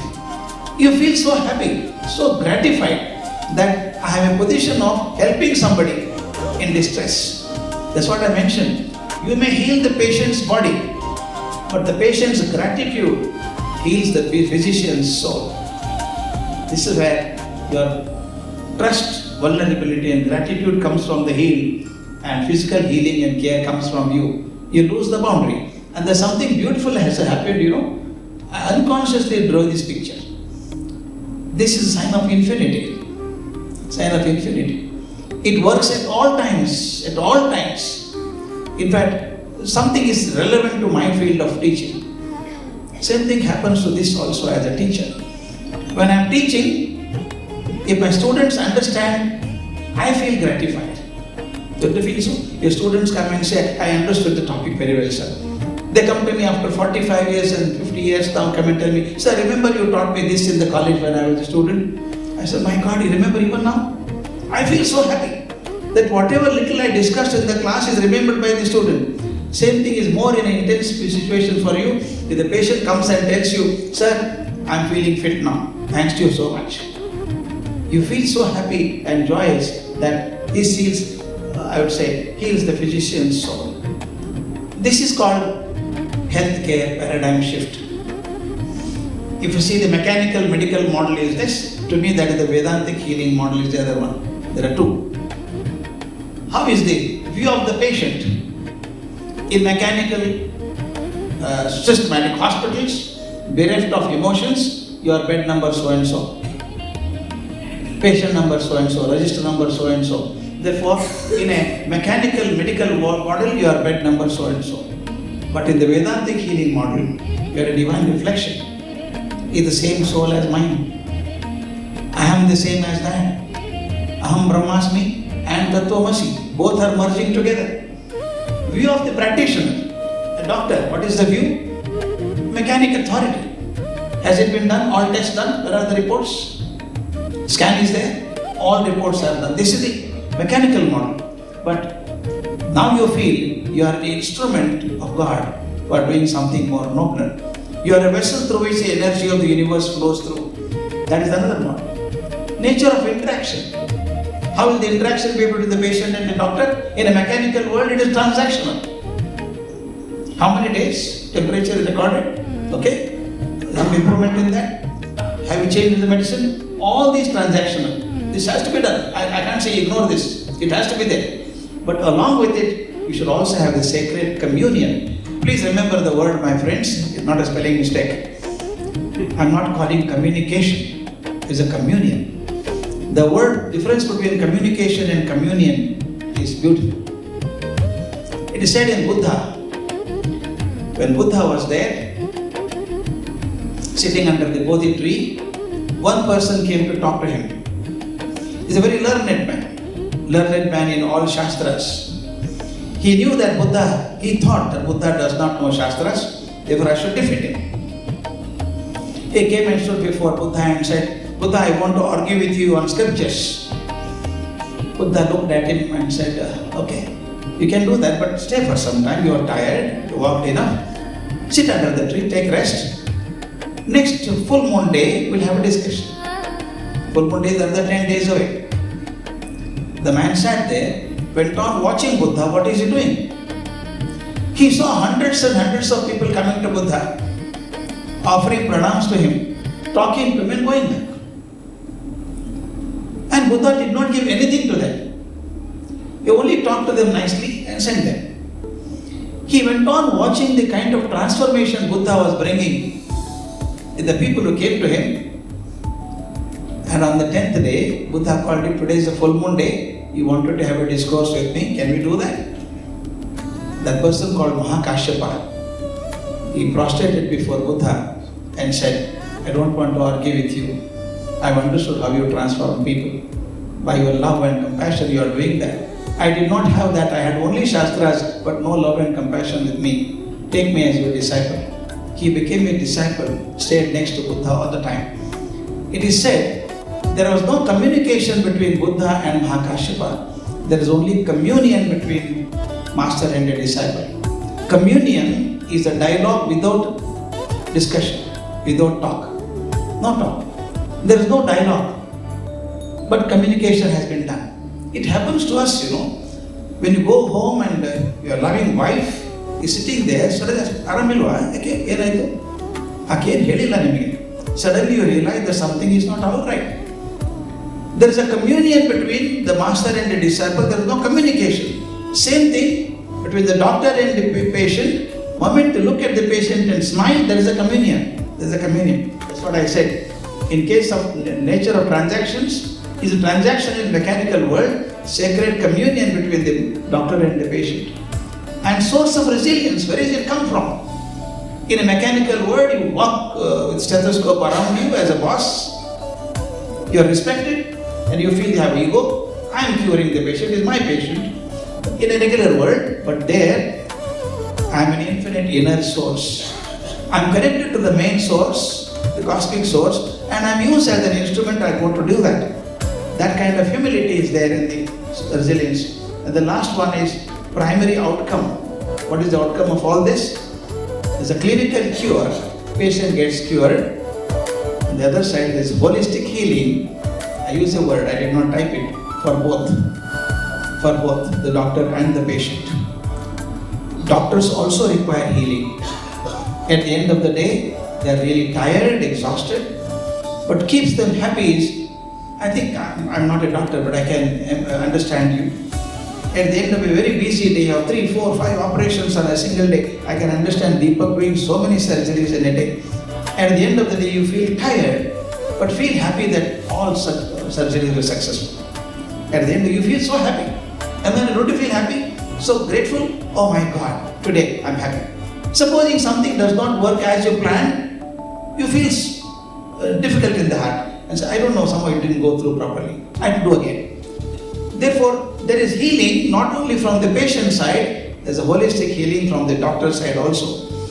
The last word is this. I say dual mandate. Dual mandate for both. To the providers, the doctors, cultivate the technical brilliance of the mind. Doctors have to be updated. New things to be discovered. Read more, learn more, interact with other fellow doctors and get updated, because you are going to have a patient, a live patient, who should be helped, and the new technology, new knowledge will help you. Therefore, cultivate the technical brilliance of the mind, but never lose the spiritual resonance of the heart. Never lose the spiritual resonance of the heart. Treat every interaction not as a transaction, but as a communion. Every time you talk to the patient gets energy because they are communicating without dialogue with them. The love and affection flows through. What should the others do? Patients and other people? Approach your providers as human vessels carrying heavy burden. They are carrying heavy burden. You approach the doctor and saying that he is carrying so much of love and compassion for me. Then transform the hospital from a place of clinical efficiency into a space of mutual reverence.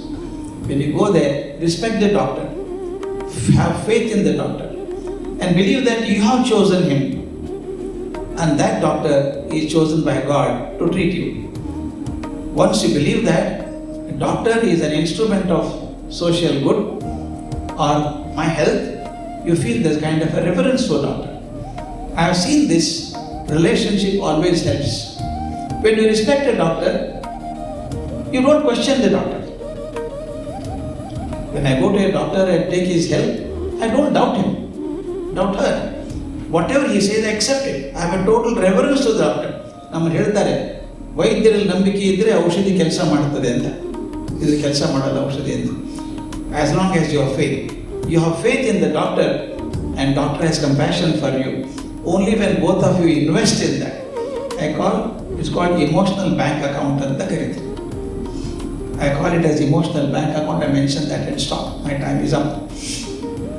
Emotional bank account ಅಂದರೆ 2 ಮನೆ ಇದ್ದಾವೆ ಪಕ್ಕದಲ್ಲಿ, 2 houses adjacent to one another. In the morning, father is under pressure, is to go to the office. He starts shouting, ಅಯ್ಯೋ ನನ್ನ pen ಎಲ್ಲಿದೆಯಪ್ಪ, ನನ್ನ ಕನ್ನಡಕ ಎಲ್ಲಿದೆ?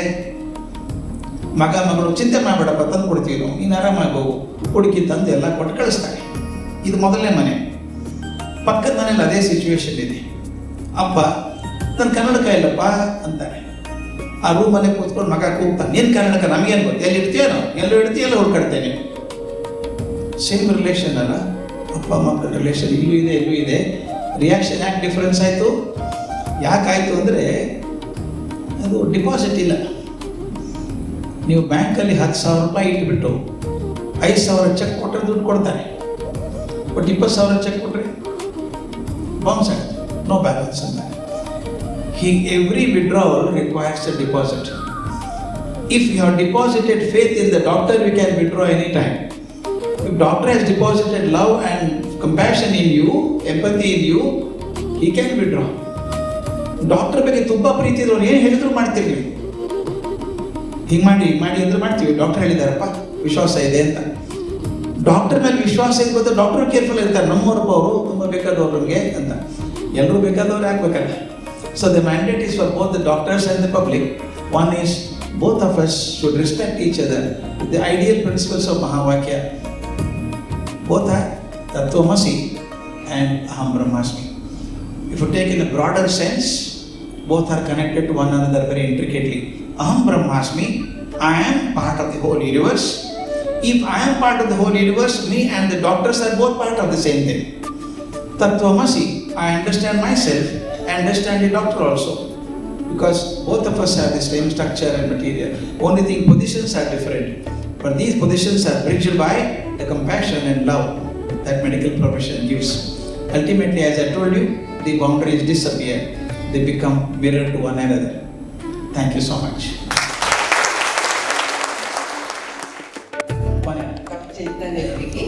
You were saying something when you were discussing about the patient and the doctor, saying that the doctor keeps looking at the computer and the papers other than the patient. I just want to say it's the other round also. Nowadays, there are many data centers who are doing checkups for the patients, saying master health checkup. So they all come with a big file of reports. And the minute they walk into the room, they say, I've got all these reports, the report says so. So I always tell them, why are you saying the reports? You tell me why you have come to me. You have any issues? They say, no, but the report says so. So it can go around the way. Today is an AI world. Please sit down. I have seen the educated. Be very careful to use the word educated. They before going to the doctor, they go to Google, collect so much information. Half knowledge is very dangerous. They collect so much information and say, this says, if this indication, this is the problem. Then you can as well go to Google, doctor. Why do you come here? I always tell the patients when you go, don't take reports with you. They will tell you what reports they want. Am I right? I have seen people going with Google printouts, saying that this particular file says, not only file, blog also says, this blog says, if you have this problem, this could be the problem. All kinds of things come. I think I only empathize with them and forget it. Manufacturing defects. If I go to a doctor, I should go to a doctor. I don't go to a scientist with all the reports, not required. But that is the problem that we are facing. Because we have knowledge available, not knowledge. Information is available plenty. I collect information and think it is wisdom. That is sad. Shri ಗುರುಬಿ sir, ಕನ್ನಡದಲ್ಲಿ ಕೇಳ್ಬೋದಲ್ವಾ? ಹೇಳ್ಬೋದು. Sir, ಇವಾಗ ನೀವು doctor ಮತ್ತು patient ಅಂತ ಹೇಳಿದ್ರಿ, ಗುಣಪಡಿಸ್ತಕ್ಕಂಥವ್ರು ಮತ್ತು ಪಡಿಸ್ಕೊಳ್ತಕ್ಕಂಥವ್ರು. ಸೊ ಈಗ ವೈಯಕ್ತಿಕವಾಗಿ ನಾವು ನೋಡಿದಾಗ ಈ ವ್ಯಾವಹಾರಿಕ ದೃಷ್ಟಿ ಮತ್ತೆ ಆಧ್ಯಾತ್ಮಿಕ ದೃಷ್ಟಿ ಅಂತ ಎರಡು ನೀವು ಪ್ಯಾರಲಲ್ಸ್ ಹೇಳಿದ್ರಿ. ಸೊ ಈಗ ನಾನು ವೈಯಕ್ತಿಕವಾಗಿ ಅದನ್ನು ನೋಡಬೇಕು, ಆ ವ್ಯಾವಹಾರಿಕ ದೃಷ್ಟಿಯಿಂದ ಮತ್ತೆ ನಾನು ಆಧ್ಯಾತ್ಮಿಕ ದೃಷ್ಟಿ ಕಡೆಗೆ ಹೋಗ್ಬೇಕು ಅಂತಂದ್ರೆ ಯಾವುದು ನಾನು ಯಾವ ಥರ ನಾನು ಫಾಲೋ ಮಾಡಬೇಕು ಅಂತ? ಭಾಳ ಚೆನ್ನಾಗಿದೆ ಕ್ವಶನ್. ನನಗೆ ಆರಾಮಿಲ್ಲ ಅನ್ನೋದು ವೈಯಕ್ತಿಕ, ಡಾಕ್ಟರ್ ಕಡೆ ಹೋಗಬೇಕು ಅನ್ನೋದು ವ್ಯಾವಹಾರಿಕ. ಡಾಕ್ಟರ್ ಕಡೆ ಹೋದ್ಮೇಲೆ ವ್ಯವಹಾರ ಮಾಡಬೇಡಿ. ನನ್ನ ವೈಯಕ್ತಿಕ, ನನ್ನ ಆರೋಗ್ಯ ಸರಿ ಇಲ್ಲ ಅಂತ ಗೊತ್ತಾಗಿದೆ, ಕರೆಕ್ಟ್. ವ್ಯಾವಹಾರಿಕ ಅಂದ್ರೆ ಮನೇಲಿ ಕೂತ್ಕೊಂಡ್ರೆ ಪ್ರಯೋಜನ ಇಲ್ಲ, ಡಾಕ್ಟರ್ ಕಡೆ ಹೋಗಬೇಕು. ನಮ್ಮ ಹಿರಿಯರು ಎಷ್ಟು ಬುದ್ಧಿವಂತರಿದ್ರು ಅಂದರೆ, ಔಷಧಂ ಜಾಹ್ನವಿ ತೋಯಂ ವೈದ್ಯೋ ನಾರಾಯಣೋ ಹರಿ ಅಂತ ಎಷ್ಟು ಚಂದ ಇಟ್ಟಿದ್ದಾರೆ ಗೊತ್ತಾ. ಔಷಧಂ ಜಾಹ್ನವಿ ತೋಯಂ, ಗಂಗಾ ನದಿ ನೀರು ಅಂದ್ರೆ ಔಷಧಿ ಇದ್ದ ಹಾಗೆ. ಆದರೆ ಅದನ್ನೇ ಕುಡ್ಸ್ಕೊಂಡು ಕೂತ್ಕೋಬೇಡ, ಡಾಕ್ಟರ್ ಕಡೆ ಹೋಗು. ವೈದ್ಯೋ ನಾರಾಯಣೋ ಹರಿ, ಗಂಗಾ ನದಿ ನೀರು ಒಳ್ಳೇದು, ಅದನ್ನೇ ಕುಡ್ಸ್ಕೊಂಡು ಕೂತ್ಕೋಬೇಡ ನೀನು. ಇದು ಆಧ್ಯಾತ್ಮಿಕವಾದದ್ದು, ಗಂಗಾ ನದಿ ಪವಿತ್ರವಾದದ್ದು. ಆದರೆ ವ್ಯಾವಹಾರಿಕ ಅಂದರೆ ಡಾಕ್ಟರ್ ಕಡೆ ಹೋಗು ಅಂತ. ವೈದ್ಯೋ ನಾರಾಯಣ ಹರಿ, ವೈದ್ಯ ನಾರಾಯಣ ಇದ್ದ ಹಾಗೆ ಅವ್ನು ನಂಬ್ಕೋ. ನಾರಾಯಣ ಅಂದ್ರೆ ದೇವರು. ದೇವರಲ್ಲಿ ಯಾವ ಶ್ರದ್ಧೆ ಇಟ್ಕೊಂಡಿದ್ಯೋ ಅದೇ ಶ್ರದ್ಧೆ ಇಟ್ಕೊಂಡು ಅಲ್ಲಿ ಹೋಗು ಅಂತ. ಅಲ್ಲಿಗೆ ಹೋದಾಗ ವ್ಯವಹಾರ ಕಡೆ. ವೈದ್ಯರ ಕಡೆ ಹೋದಾಗ total surrender. Only when you surrender you get the benefit maximum. If you start doubting, ಅರೆ ಈ ಸರ್ಜರಿ ಬೇಕಾಗಿತ್ತ ನನಗೆ, ಮತ್ತು ಹೋದ್ರೆ ಯಾಕಲ್ಲಿ ಅವ್ರಿಗೆ ಗೊತ್ತಿದೆ ಮಾಡಬೇಕು ಮಾಡಬಾರ್ದು, ಅವ್ರಿಗೆ ಗೊತ್ತಿದೆ. ಅದರಿಂದ ಅಲ್ಲಿಗೆ ಹೋದ್ಮೇಲೆ ಒಳ್ಳೆ ಡಾಕ್ಟರ್ ಕೈಯಲ್ಲಿ ಇದ್ದ ಮೇಲೆ surrender, they will do the best. ಆ ನಂಬಿಕೆಯಲ್ಲಿದ್ದ ನಿಮಗೂ ಒಳ್ಳೇದು, ಅವ್ರಿಗೂ ಒಳ್ಳೇದು. ಸರ್, ಬಹಳ ಅದ್ಭುತವಾಗಿ ಮಾತಾಡಿದ್ರಿ. ಏನು ಸದ್ಯ ನಿಮ್ಮ ತಾತನ ಆಸೆಯಾಗಿ ನೀವು ಡಾಕ್ಟರ್ ಆಗಲಿಲ್ಲ, ಈ ಥರ ಡಾಕ್ಟರ್ ಅದು ಒಳ್ಳೇದಾಯ್ತು. ಇವತ್ತು ನೋಡಿ ಇಷ್ಟೊಂದು ಡಾಕ್ಟರ್ ಬೋಧನೆ ಮಾಡಿ ಇಲ್ಲಿ ಆದ್ರೆ ಚಂದ್ರಶೇಖರ್ ಚಿಕ್ಕಮಂಗ್ಳೂರ್ ನನ್ನ ಥರ ಇದೆ. ಭಾಳ ಚೆನ್ನಾಗಿ ಮಾತಾಡಿದ್ರಿ. ಭಾನುವಾರ 1 ಗಂಟೆ ಕಳೆದಿದ್ದೇ ಗೊತ್ತಾಗಲಿಲ್ಲ. 1 ಗಂಟೆಗೆ ಸರಿಯಾಗಿ ಮುಗಿಸಿದ್ವಿ ಕೂಡ. ಆ್ಯಂಡ್ ಮತ್ತು ಇನ್ನೊಂದು ನೋಡಿದ್ರೆ ನಾನು ವಾಚ್ ನೋಡ್ಕೊಳ್ಳಿಲ್ಲ. ಹೌದು, ನನಗೆ ಗೊತ್ತಾಗಿತ್ತು. ಜೀವನವನ್ನು ಒಂದು ಕ್ರಮಬದ್ಧವಾಗಿ ನಡೆಸ್ತಾ ಹೋದಾಗ ಬಯೋಲಾಜಿಕಲ್ ಕ್ಲಾಕ್ ಮತ್ತು ಬೇರೆಯವರ ಸಮಯವನ್ನು ಬಳಸ್ಕೊಳ್ಳೋ ಕ್ಲಾಕ್ ಎರಡೂ ಒಳಗಡೆ ಬಂದ್ಬಿಡುತ್ತೆ. ಆಮೇಲೆ ನೀವು ಚೆಕ್ ಮಾಡ್ಕೊಂಡಾಗೆಲ್ಲ ಅದು ಗೊತ್ತಾಗ್ತಾ ಹೋಗುತ್ತೆ. ಎಷ್ಟೇ ಆಗಲಿ ನಮ್ಮ ಮೇಷ್ಟ್ರು ನೀವು, ನಾವೇ ಈಗಿರೋವಾಗ ನೀವೀಗ ಎಲ್ಲಿದ್ದೀರಿ ಅಲ್ವೇ? ಆದ್ರಿಂದ ಐ ಥಿಂಕ್ ನಿಮ್ಮ ಈ ಒಂದು ಮಾತಿನ ಇದರಲ್ಲಿ ಮುಖ್ಯವಾದ ವಿಷಯ ಏನು ಬರುತ್ತೆ, ನನ್ನ 41 ವರ್ಷದ ವೃತ್ತಿ ಜೀವನದ ಅನುಭವದಲ್ಲಿ ವೈದ್ಯ ಎಷ್ಟೇ ಮಾಡಲಿ ಆ ರೋಗಿದೊಂದು ಇಮ್ಯುನಿಟಿ ಅಂತ ಇರುತ್ತೆ, ಅದು ಆತನನ್ನು ಉಳಿಸುತ್ತೆ. ಮಳೆ ಬಿದ್ದರೆ ಸಾಕು, ಭೂಮಿ ಫಲವತ್ತಾಗಿತ್ತು. ಇವತ್ತು ನಾನು ಜನರಲ್ಲಿ ಏನು ನೋಡ್ತಾ ಇದ್ದೀನಿ ಅಂದರೆ ಭಯ, ಅಪನಂಬಿಕೆ, ಸಂಶಯ ಇದು ಜಾಸ್ತಿ ಆಗಿದೆ. And immunity is 70% mental and 30% physical. When that 70% is gone, this 30% becomes negligible, becomes a struggle.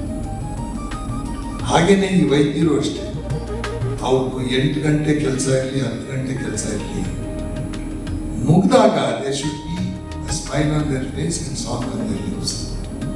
Because at the end of the day, whatever we say, I firmly believe every profession is noble. Yes. Not necessarily only a doctor's profession. ಆ label ಇಟ್ಕೊಂಡು ಇವುಗಳು ಹೆಣಗಾಡ್ತಾರೆ. We should see the last patient till we feel we are capable of seeing. ಈಗ ನಾನು 40 patient ನೋಡಿದ್ರೆ 41ನೇದಕ್ಕೆ ದಡಮಾಗ್ತಾ ಇದ್ರೆ ನಾವು ನೋಡಬಾರ್ದು. ಯಾಕಂದ್ರೆ ಅಹಂ ಬ್ರಹ್ಮಾಸ್ಮಿ, ನಾನು ಒಬ್ಬನೇ ಈ ಜಗತ್ತಲ್ಲಿ ಡಾಕ್ಟ್ರು ಅಲ್ಲ, ಜಗತ್ತಿನ ಎಲ್ಲ ದುಃಖದ ಹೊರೆ ನಾನು ತಗೊಂಡು ಹೋಗಕ್ಕೂ ಆಗಲ್ಲ. ನಮ್ಮ ಡಾಕ್ಟರ್ ಕಷ್ಟ ಅಲ್ಲ, ಎಲ್ಲೋ ಒಂದು ಕಡೆ ಅವ್ರ ಭ್ರಮೆ ಬಂದ್ಬಿಡುತ್ತೆ. ನಾವೊಬ್ಬರೇ ಸೇವೆ ಮಾಡ್ತೇವೆ. ಸೇವೆ ಅನ್ನೋದು ಬಹಳ ದೊಡ್ಡ ಶಬ್ದ. ಹೌದು. ಆನೆಸ್ಟಿ, ಪ್ರಾಮಾಣಿಕತೆ ಅನ್ನೋದು ಬಹಳ ದೊಡ್ಡ ಶಬ್ದ. ನೀವು ಬಹಳ ಚೆನ್ನಾಗಿ ಹೇಳಿದ್ರಿ. Lot of us are qualified but very few are educated. ನಾವು ತುಂಬ ಜನ ಓದ್ಕೊಂಡಿದ್ದೀವಿ, ಡಿಗ್ರಿ ಕಳಿಸಿದ್ದೀವಿ, ನಿಜವಾದ ವಿದ್ಯಾವಂತ ನಾವಿನ್ನೂ ಆಗಿಲ್ಲ. ಆದರೆ Chandru I want to congratulate him because ಈ ಥರ ಕಾರ್ಯಕ್ರಮಗಳು ಬಹಳ ಮುಖ್ಯ. ಯಾಕಂದರೆ ವೈದ್ಯರು ಮತ್ತು ರೋಗಿಗಳಲ್ಲಿ ಒಂದು ಕಂದಕ ಬಂದಿದೆ. 50% ಅವ್ರ ಕಾರಣ ಇದ್ದರೆ 50% ನಾವು ಕಾರಣ ಇದೆ. ಈ ಥರ ಕಾರ್ಯಕ್ರಮಗಳು ಜನರನ್ನ ಇನ್ನೂ ಹತ್ರ ತರುತ್ತೆ. ಪರ್ಸ್ನಲಿ ನನಗಂತೂ 1 ಗಂಟೆ ಕಳೆದಿದ್ದು ಗೊತ್ತಾಗಲಿಲ್ಲ. ನಾನು ಎಲ್ಲರೂ ನೋಡ್ತಾ ಇದ್ದೆ, ಯಾರೂ ಆಕಳಿಸ್ಲಿಲ್ಲ. ಇವತ್ತಿನ ರೀಲ್ಸ್ ಸಮಯದಲ್ಲಿ 1 ಗಂಟೆ ನೀವೆಲ್ಲರೂ ಇಟ್ಟಿಟ್ಕೊಂಡ್ರಲ್ಲ, ಅದು ಅದ್ಭುತ. Thank you. I sincerely wish God gives you health to endure our treatment and still live well till at least 100, and hope you will break Shivkumar Swamiji's record and continues to talk to us. Thank you, thank you. Because ಬಹಳ ಹಿಂದೆ ಖರ್ಚಿಗೆಗಳು 2 ಮಾತು ಬಂತು. ಒಂದು, in life there are no boundaries. And when you really go to the boundary, you immediately realize there is actually no boundary. Second, he always told me, Deepak ಅವರೇ, ಓದೋದಕ್ಕಿಂತ ಕೆಲಸಕ್ಕಿಂತ ಎಲ್ಲದಕ್ಕಿಂತ ಇನ್ನೊಂದು ಮುಖ್ಯ the ರೂಮಿನೇಷನ್ಸ್, ಚರ್ಚೆ ಅಥವಾ ಹರಟೆ. ಅದು ತುಂಬ ಕಡಿಮೆ ಆಗ್ತಿದೆ. ಎಲ್ಲರ ಎದುರುಗಡೆ ಒಂದು ಭಗವದ್ಗೀತೆ ಬಂದ್ಬಿಟ್ಟಿದೆ, ಮೊಬೈಲ್ ಫೋನ್ ಅಂತ. ಅದೇ ಏಕಾಗ್ರತೆ ಬೇರೆ ಎಲ್ಲದ್ರ ಮೇಲೂ ಇವತ್ತಿನ ಜನತೆಗಿಂತ ನಾವೆಲ್ಲೋ ಇರ್ತೀವಿ. ಆದ್ರಿಂದ this rumination which you did today, plus the loud thinking you did, was simply to say was amazing. Thank you, sir. Thank you. Sir, Karjagi sir, ನಮಸ್ತೆ. ನಮಸ್ತೆ ಸರ್. ಸರ್, ನೀವು ಬಾಳಿ ಬಂದ ನಂಬಿಕೆ ಅನ್ನೋದು ಕೊಡೋದು, ಅದು ಪ್ರತಿನಿತ್ಯ ಪ್ರತಿ ಕ್ಷಣದಲ್ಲೂ ಅನೇಕ ಜನರಿಗೆ ನಮ್ಮ ಕರ್ನಾಟಕದಲ್ಲಿ ಹೆಚ್ಚು ಜನಕ್ಕೆ ನಿಮ್ಮ CD ಪುಸ್ತಕಗಳಿಂದ ಹೆಚ್ಚು ಪ್ರಚಲಿತವಾಗಿದೆ. ಹಾಗೆ ಈಗ ನಾವು ನೀವು ಹೇಗೆ doctors R instruments of god ಅಂತ ಹೇಳಿದ್ರಿ ಈ ಟಾಕಲ್ಲಿ, ಈಗೇನಾಗಿದೆ, ಡಾಕ್ಟರ್ಸ್ ಹತ್ರಕ್ಕೆ ಪೇಷಂಟ್ಸ್ ಹೋಗೋದು ತುಂಬ ಕಷ್ಟ, ಭಯ ಪಡ್ತಾರೆ. ಅದನ್ನು ಸಹಜ. ಒಂದು ಏನಂದರೆ, most hospitals, if not all hospitals, are working on targets. So ಒಂದು ನೀ ಸರ್ಜರಿ ಆಗಲಿ, ಒಂದು ಸ್ಪೈನಲ್ ಸರ್ಜರಿ ಆಗಲಿ, ಅಥವಾ ಒಂದು ಕಾರ್ಡಿಯಾಕ್ ಸರ್ಜರಿ ಆಗಲಿ, they are bounded by management principles. Because doctors will be working under management principle, corporate ethics ಅಂತ ಎಲ್ಲ ಹೇಳ್ತಾರೆ. ಬಟ್ ಅಲ್ಟಿಮೇಟ್ಲಿ ಎಷ್ಟೋ ಕಡೆ ನಾವು ಇದು ಆಪರೇಷನ್ನೇ ಬೇಕಾಗಿರಲಿಲ್ಲ ಆದರೂ ಮಾಡಿಬಿಟ್ರು ಅನ್ನೋದು ಬಹಳಷ್ಟು ಕಡೆ ಇದೆ. ಈ ಒಂದು ಇದು ನಮ್ಮ ಭಾರತದಲ್ಲೇ ಜಾಸ್ತಿ ಇದೆ. ಕಾರ್ಪೊರೇಟ್ ಕಲ್ಚರ್, ಕಾರ್ಪೊರೇಟ್ ಹಾಸ್ಪಿಟಲ್ಸ್ ಬದಲು ಇದು ತುಂಬ ಕಡೆ ಕೆಲವು ಕಡೆ ಡಾಕ್ಟರ್ಸ್ ನನಗೆ ಗೊತ್ತಿರುವಂಥ ಸ್ನೇಹಿತರು ಸದಾ ಹೇಳಿದ್ದಾರೆ, ಇದು ಮ್ಯಾನೇಜ್ಮೆಂಟ್ ಟ್ರಸ್ಟ್ ಮಾಡುತ್ತೆ, CEOs ಟ್ರಸ್ಟ್ ಮಾಡ್ತಾರೆ. CEO himself is a doctor in a very big corporate hospital. ಇದು ಪುಣೆನಲ್ಲಿ ನಡೆಯುತ್ತೆ, ಮುಂಬೈಲಿ ನಡೆಯುತ್ತೆ, ಬೆಂಗಳೂರು ಮತ್ತೊಂದು ಕಡೆ ಎಲ್ಲ ಕಡೆ ನಡೆಯುತ್ತೆ. ಪೇಷಂಟ್ಸ್ ಅದಕ್ಕೆ ಬಹಳ ಭಯ ಪಡ್ತಾರೆ. ಇದು ಆಲ್ಟರ್ನೇಟ್ ಸೋರ್ಸ್ ಏನಕ್ಕೆ ಹೋಗ್ತಾರೆ ಅಂದರೆ ಇನ್ನೊಬ್ಬರು ಡಾಕ್ಟರ್ ಹತ್ರ ರೆಫರೆನ್ಸ್ ಮಾಡೋಕ್ಕೆ ನಮ್ಗೆ ಇದು ಬೇಕೇ ಬೇಕಾ ಅಂತಾರೆ. ಜನರು ಯಾವತ್ತೂ ಡಾಕ್ಟರ್ಗಳನ್ನ ದೇವರು ಅಂತಾನೆ ನಂಬಿರೋದು, ಆದರೆ ಬಹಳಷ್ಟು ಡಾಕ್ಟರ್ಗಳು ಪೇಷಂಟ್ನ ಆಸ್ ಎ ಕಮಾಡಿಟಿ ಥರ ನೋಡ್ತಾರೆ. ಹೌದು, ನಾನು ಹೇಳ್ತೀನಿ ಕೆಲವು ಕಡೆ ಆಗಿದೆ. Today we are talking about A good conscious doctor and A Ernst patient. There are aberrations in every field. There are commercial doctors and bad teachers, bad businessmen. ನನ್ನ ಪ್ರಕಾರ we keep them, ಕೂತ್ಕೊಳ್ಳಿ. The bad thing we keep it out. ನನ್ನ ಸ್ವಭಾವ, I don't ignore that the bad things are there, but it's not my department. I always think of what is good. I have to make my life better. ಅದರಿಂದ if I think negative, I can't become happy. ಒಬ್ಬ ನನ್ನ ಸ್ನೇಹಿತ ಇದ್ದಾನೆ, ಹೆಸರು ಕೊಡ್ತೀನಿ ಒಂದು.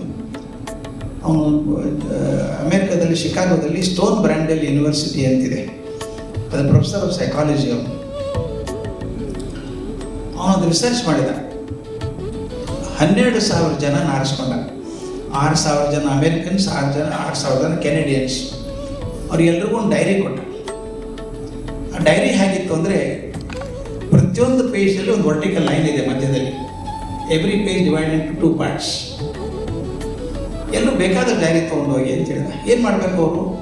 ಬೆಳಗ್ಗೆಯಿಂದ ರಾತ್ರಿ ತರಗು ಏನಾದರೂ ಪಾಸಿಟಿವ್ ಆದರೆ ಎಡಗಡೆ ಬರೀರಿ, ನೆಗೆಟಿವ್ ಆದರೆ ಬಲಗಡೆ ಬರೀರಿ. Any small incident. ಬೆಳಗ್ಗೆ ಪೇಪರ್ ತೊಗೊಳಕ್ಕೆ ಹೋದೆ, ಮಳೆ ಬಂದಿತ್ತು ಹಿಂದಿನ ದಿವಸ ರಾತ್ರಿ, ಅವ್ನು ಬಿಸಾಕ್ ಹೋಗಿದ್ದಾನೆ ಪೇಪರ್ ಪೂರ್ತಿ ನೆಂದು ಹೋಗಿದೆ. ಎತ್ತಿದ್ರೆ ಪೇಪರ್ ಬರಲ್ಲ, ಜ್ಯೂಸ್ ಬರುತ್ತೆ, ಸಿಟ್ಟು ಬರಲ್ವ? ಅಲ್ಲಿಂದ ಶುರು. ಕಾಫಿ ತಣ್ಣಗಾಗಿದೆ, ಸಿಟ್ಟು, ಏನೋ ನೆಗೆಟಿವ್ ಪಾಸಿಟಿವ್ ಆದದ್ದು ಎಡಗಡೆಗೆ, ನೆಗೆಟಿವ್ ಬಲಗಡೆ ಬರೀರಿ ಅಂತ 6 ವರ್ಷ ಕಲೆಕ್ಟ್ ಮಾಡಿ ಕಂಪ್ಯೂಟರೈಸ್ ಮಾಡಿ ಹೇಳ್ತಾನೆ. ಸರ್, ನನಗೆ ಹೆದರಿಕೆ ಆಗುತ್ತೆ. 91% of the influences on us are negative. Research document ಇದು, ನಾನು ಕಳಿಸ್ಕೊಡ್ತೀನಿ ಬೇಕಾದ್ರೆ paper. Shocking. 91% of the influences on us are negative.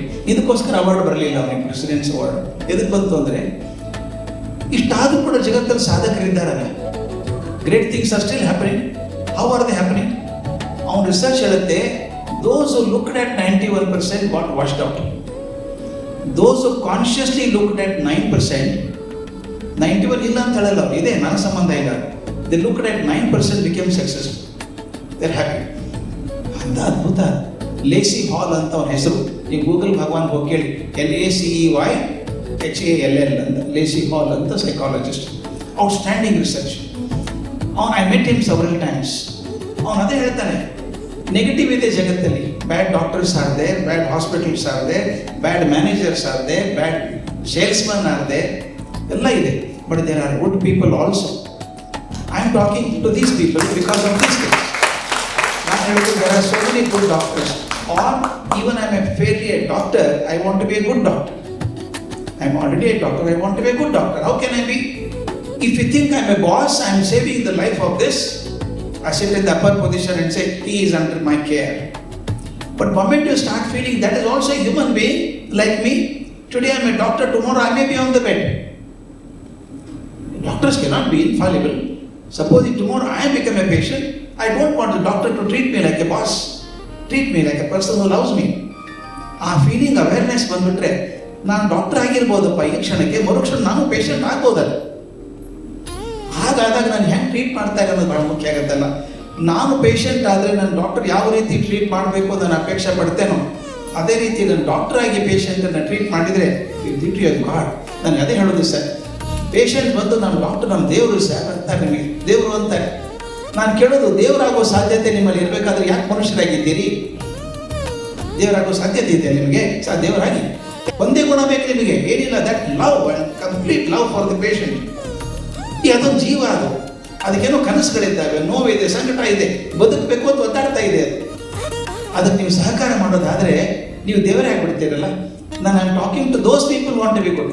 ಈಗ ನನಗೆ ಗೊತ್ತಿದೆ number of occupancy have operation theatre occupancy ಹೇಗಿರಬೇಕು, ನಮ್ಮದು ಸ್ಕ್ಯಾನಿಂಗ್ ಎಷ್ಟು ಬರಬೇಕು, ದುಡ್ಡು ಬರಬೇಕು, ಇನ್ವೆಸ್ಟ್ಮೆಂಟ್ ಆಗಿದೆ.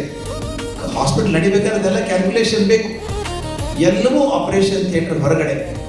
ಒಳಗಡೆ ಆಪರೇಷನ್ ಥಿಯೇಟರ್ ಒಳಗೆ ಬಂದಾಗ it is only world between you and the patient, only between you and the patient. ಅಲ್ಲಿ ಮಾತ್ರ ಆ ಸೀಕ್ರೆಟ್ ತತ್ವಮಸಿ ಅಹಂ ಬ್ರಹ್ಮಾಸ್ಮಿ ಎರಡು ಎಳೆದುಬಿಟ್ರೆ ನಮ್ಮಲ್ಲಿ ಹುಡುಕಿದೆಲ್ಲ ಇರಲಿ sir. Saving the life is more important. ನೀವು ಹೇಳಿದಂಗೆ ಬ್ಯಾಡ್ ಪೇಷಂಟ್ಸ್ ಆರ್ದೆ, ಬ್ಯಾಡ್ ಡಾಕ್ಟರ್ಸ್ ಆರ್ದೆ, ಅವ್ರ ಬಗ್ಗೆ ತಲೆ ಕೆಡಿಸ್ಕೊಳ್ಳೋದು ಬೇಡ. I only pray they become better. ಉಪನ್ಯಾಸಕ್ಕೆ ಆ್ಯಕ್ಚುಲ್ ನಾನು ನಿಮಗೆ ನಾನು ಕೆಲವು ಇವನ್ನ ಯೂಟ್ಯೂಬಲ್ಲಿ ಮಾತ್ರ ಕೇಳ್ತಾ ಇದ್ದೀನಿ. ಪ್ರತಿಯೊಂದು ಸಂದರ್ಭದಲ್ಲಿ ಸಹಿತ ನೀವು ಪ್ರತಿಯೊಂದು ರೀತಿ ವಿದ್ಯುತ್ ಅದನ್ನು ವಿಶೇಷವಾಗಿ ಅದಕ್ಕೆ ಸಂಬಂಧಿಸಿದ ರೀತಿಯಲ್ಲಿ ಪ್ರತಿಯೊಂದನ್ನು ನೀವು ಕೇಳಿ ತುಂಬ ಸಂತೋಷ ಆಗುತ್ತೆ. ನಾನು ಮನೆ ನೋಡಿದಾಗ ನನ್ನ ಮಗಳು ಹೇಳ್ತಾ ಇದ್ಲು, ಅಹಂ ಬ್ರಹ್ಮಾಸ್ಮಿ ತತ್ವಮಸಿ ಎರಡೂ ಸಹಿತ ಡಿಫರೆಂಟ್ ಆ್ಯಂಗಲ್ನಲ್ಲಿ ಹೋಗೋದು. ಇದನ್ನು ಸಾರ್ ಹೇಗೆ ಬ್ಯಾಲೆನ್ಸ್ ಮಾಡ್ತಾರೆ, ಇದು ತುಂಬ ಕ್ರಿಟಿಕಲ್ಲು. ಆದರೂ ಸಹಿತ ನೀವು ಎಲ್ಲರಿಗೂ ಮನಮುಟ್ಟುವ ರೀತಿಯಲ್ಲಿ ಅದನ್ನೆಲ್ಲ ನೀವು ವಿವರಿಸಿ ಡಾಕ್ಟರ್ ಈ ಕಾನ್ಸೆಪ್ಟ್ನಲ್ಲಿ ಒಂದು ಮೆಡಿಕಲ್ ಕಾನ್ಸೆಪ್ಟ್ನಲ್ಲಿ ಸಹಿತ ಹೊಂದೋ ರೀತಿ ನಿಜವಾಗ್ಲೂ ನಿಮಗೆ ನೀವೇ ಸಾಕಿ ಅನ್ನೋದು ಧನ್ಯವಾದ ಹೇಳ್ತಿದ್ದಾರೆ. ಇದೊಂದು ಸುಂದರವಾದಂಥ ಭಾನುವಾರನ ನಮಗೆ ಬಳಸ್ಕೊಟ್ಟಂಥ ಇತಿಹಾಸನ ಎಲ್ಲ ಧನ್ಯವಾದ ಹೇಳ್ತಾ, ಮೊನ್ನೆ ಫೋನ್ ಮಾಡಿದ್ರು, 3 ದಿನದಿಂದ ನಮ್ಗೆ ಫೋನ್ ಮಾಡಿದ್ರು. ಸರ್ ಈ ಭಾನುವಾರ ಎರಡನೇ ಪ್ರೋಗ್ರಾಮ್ ನಾವು ಇದೇ ಜಾಗದಲ್ಲಿ ಮಾಡಿದ್ವಿ. ಮಿಸ್ ಮಾಡದೆ ಕೆಲಸ ಇದ್ರು ಕೂಡ ಬಂದು. ಯಾಕೆ ಅಂತಂದರೆ ಎಷ್ಟೊಂದು ಹಾಸ್ಪಿಟಲ್ ಕಾರ್ಪೊರೇಟ್ ಈ ಸಂಸ್ಥೆಯಲ್ಲೂ ಕೂಡ ಈ ಥರನೂ ಮಾಡ್ಬೋದು, ಓದ್ ಬನ್ನಿ ನೀವು. ಇದು ನಮ್ಮ ಸಾಹಿತ್ಯ ಮಂತ್ರದ ಬಗ್ಗೆ ನಮ್ಗೆ ಹೇಳಿದ್ವಿ. ಇದು ಇವತ್ತು ಅಹಂ ಬ್ರಹ್ಮಾಸ್ಮಿ ತತ್ವ ಅಂದರೆ ಆ ಓನರ್ಗೆ ಎಷ್ಟು ಕನ್ಸರ್ನ್ ಇದೆ ಅಂತಂದರೆ ಡಾಕ್ಟರ್ಸು ಕೂಡ ಜಾಸ್ತಿ ತಾಳೆ ಪಾತ್ರನ ಅವಾಗ ಮಾಡ್ದಂಗೆ ಮಾಡ್ತಾ ಇದ್ವಿ. ಅದು ನಿಮ್ಮಂಥ ಸಾಮಾಜಿಕ ಡಾಕ್ಟರ್ನ ಕರ್ಕೊಂಡು ಮಾಡ್ತಾ ಇದ್ದಾರೆ. ಸೊ ಡಾಕ್ಟರ್ಸು ಪೇಷಂಟ್ಸ್ಗಳಿಗೆ ಸರಿ ಮಾಡಿದ್ರೆ ನೀವು ಡಾಕ್ಟರ್ಗಳಿಗೆ ಸರಿ ಮಾಡ್ತಕ್ಕಂಥ ಒಂದು ಅತ್ಯುತ್ತಮವಾದಂತಹ ಒಂದು ಇದು ಮಾಡಿದರೆ ನಿಮಗೆ ನಿಮ್ಮಂಥ ಸಂತತಿ ಸಾವಿರಾರು ಬೆಳೆದ ಅಂತ ಹೇಳ್ತಾ ನಮ್ಮ ಚಂದ್ರಶೇಖರ್ ಅವರು ಮತ್ತು ಅವರ ಹೆಂಡತಿ ಕೂಡ ಧನ್ಯವಾದ ಹೇಳ್ತಾ ಎಷ್ಟೊಂದು ಹೇಳ್ತಾರೆ. ನಮ್ಮ ಇವರು ಹೇಳ್ತಾರೆ ಕಾಲ ಬದಲಾಗಿದೆ, ದುಡ್ಡುಗೋಸ್ಕರ ಹಿಂದೆ ಬಿಡ್ತಾರೆ ಅಂತ. ದಯಮಾಡಿ ಕಾಲ ಯಾವತ್ತೂ ಬದಲಾಗಿಲ್ಲ. ದುಡ್ಡುಗೋಸ್ಕರ ನಾವೇನೋ ಹಿಂದೆ ಬಿಡ್ತಿದ್ದೀವಿ ಅಂದರೆ ಕಾಲ ಯಾಕೆ ಬದಲಾಗಿಲ್ಲ ಅಂದರೆ ಸೂರ್ಯ ಇವತ್ತಿಗೂ ಸಹಸ್ರಾರು ಲಕ್ಷಾಂತರ ವರ್ಷಗಳಿಂದ ಪೂರ್ವಕ್ಕೆ ಹುಟ್ಟುತ್ತಾ ಇದ್ದಾರೆ, ಪಶ್ಚಿಮ ಬೆಳೆದಿದ್ದಾರೆ, ಬಾಯಿಂದನೇ ಊಟ ಮಾಡ್ತೀವಿ. ಸೊ ನಾವೆಲ್ಲ ಬದಲಾವಣೆ ಆಗಿದ್ದೀವಿ, ಪ್ರಕೃತಿ ಬದಲಾವಣೆ ನಮ್ಮಿಂದ ಆಗಿದೆ ಅಂತ ನೀವು ಹೇಳಿದ್ರಿ. ಜೊತೆಗೆ ಡಾಕ್ಟರ್ಸ್ ಬಗ್ಗೆ ನಾವು ಸಣ್ಣ ವಯಸ್ಸಿಂದ ನೋಡಿದ್ರು. ಡಾಕ್ಟರ್ಸು ಫಸ್ಟ್ ನಾಡಿ ಮುಟ್ತಿದ್ರು, ಹೊಟ್ಟೆ ಮುಟ್ತಿದ್ರು, ತಲೆ ಮುಟ್ತಿದ್ರು, ಅಲ್ಲೇ ಗೊತ್ತಾಗೋದು. ಆದರೆ ಇವತ್ತು ನಾವು ಎಷ್ಟೊಂದು ಹಾಸ್ಪಿಟಲ್ಗೆ ಹೋಗ್ತೀವಿ, ನಾಡಿನ ಮುಟ್ಟಲ್ಲ, ಹೊಟ್ಟೆ ನೋವು ನೋಡಿದ್ರಲ್ಲ. ಸೊ ದಯಮಾಡಿ ಇಲ್ಲಿ ಭವಿಷ್ಯ ಡಾಕ್ಟರ್ಸ್ ಇರ್ತಾರೆ ಅಂದ್ಕೊಂಡಿದ್ದೀವಿ. ನೀವು ಕೊಡ್ತಕ್ಕಂಥ ಒಂದು ಅಮೃತ ಹಸ್ತ ಇದೆಯಲ್ಲ, ನಿಮ್ಮ ಸ್ಪರ್ಶ, ಅದು ಪೇಷಂಟ್ಸ್ಗಳಿಗೆ ಒಳ್ಳೇದಾಗುತ್ತೆ. ಅದನ್ನೇ ಅವ್ರು ಹೇಳಿದ್ದು 14 ವರ್ಷ ಬದುಕಂತ ಸತ್ಯವಂತರೇನೋ 14 ವರ್ಷ ಬದುಕ್ತಾರೆ ಅಂತ ನಿಮ್ಮ ವಾಯ್ಸ್ಗೆ ಅಷ್ಟೊಂದು ಶಕ್ತಿ ಇದ್ರೆ ನಿಮ್ಮ ಅಮೃತ ಹಸ್ತಕ್ಕೂ ಕೂಡ ಅಷ್ಟೇ ಶಕ್ತಿ ಇರ್ತದೆ ಅಂತ ಹೇಳ್ತಾ ಮತ್ತೊಮ್ಮೆ ಎಲ್ಲರಿಗೂ ಅಭಿನಂದನೆ. ಡಾಕ್ಟರ್ಸ್ಗಳು ಯಾವತ್ತೂ ದೇವರೇ. ನಮಸ್ಕಾರ.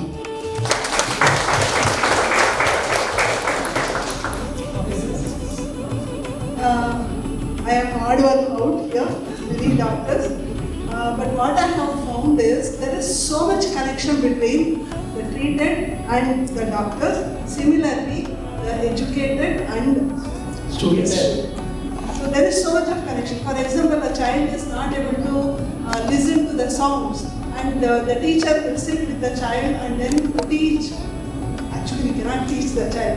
So we tell that, okay, do you listen as sound in this? Do you listen to this sound in this? The children may not be able to realize.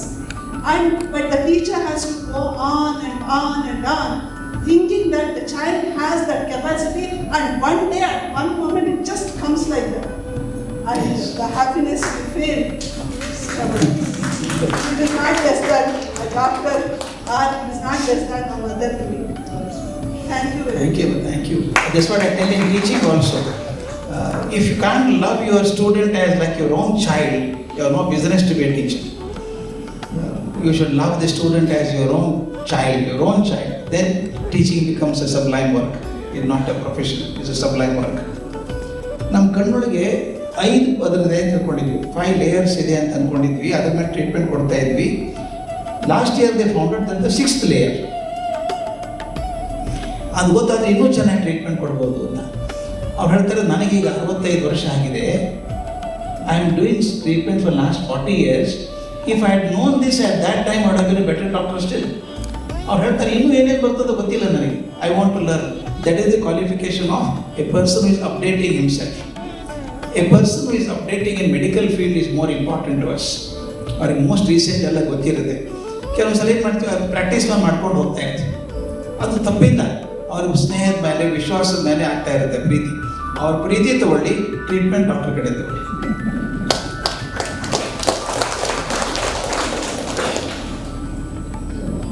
Sir ಇನ್ನೊಂದು ಹೇಳಿದ್ರಲ್ಲ, 91% ನೆಗೆಟಿವ್, 9% ಪಾಸಿಟಿವ್.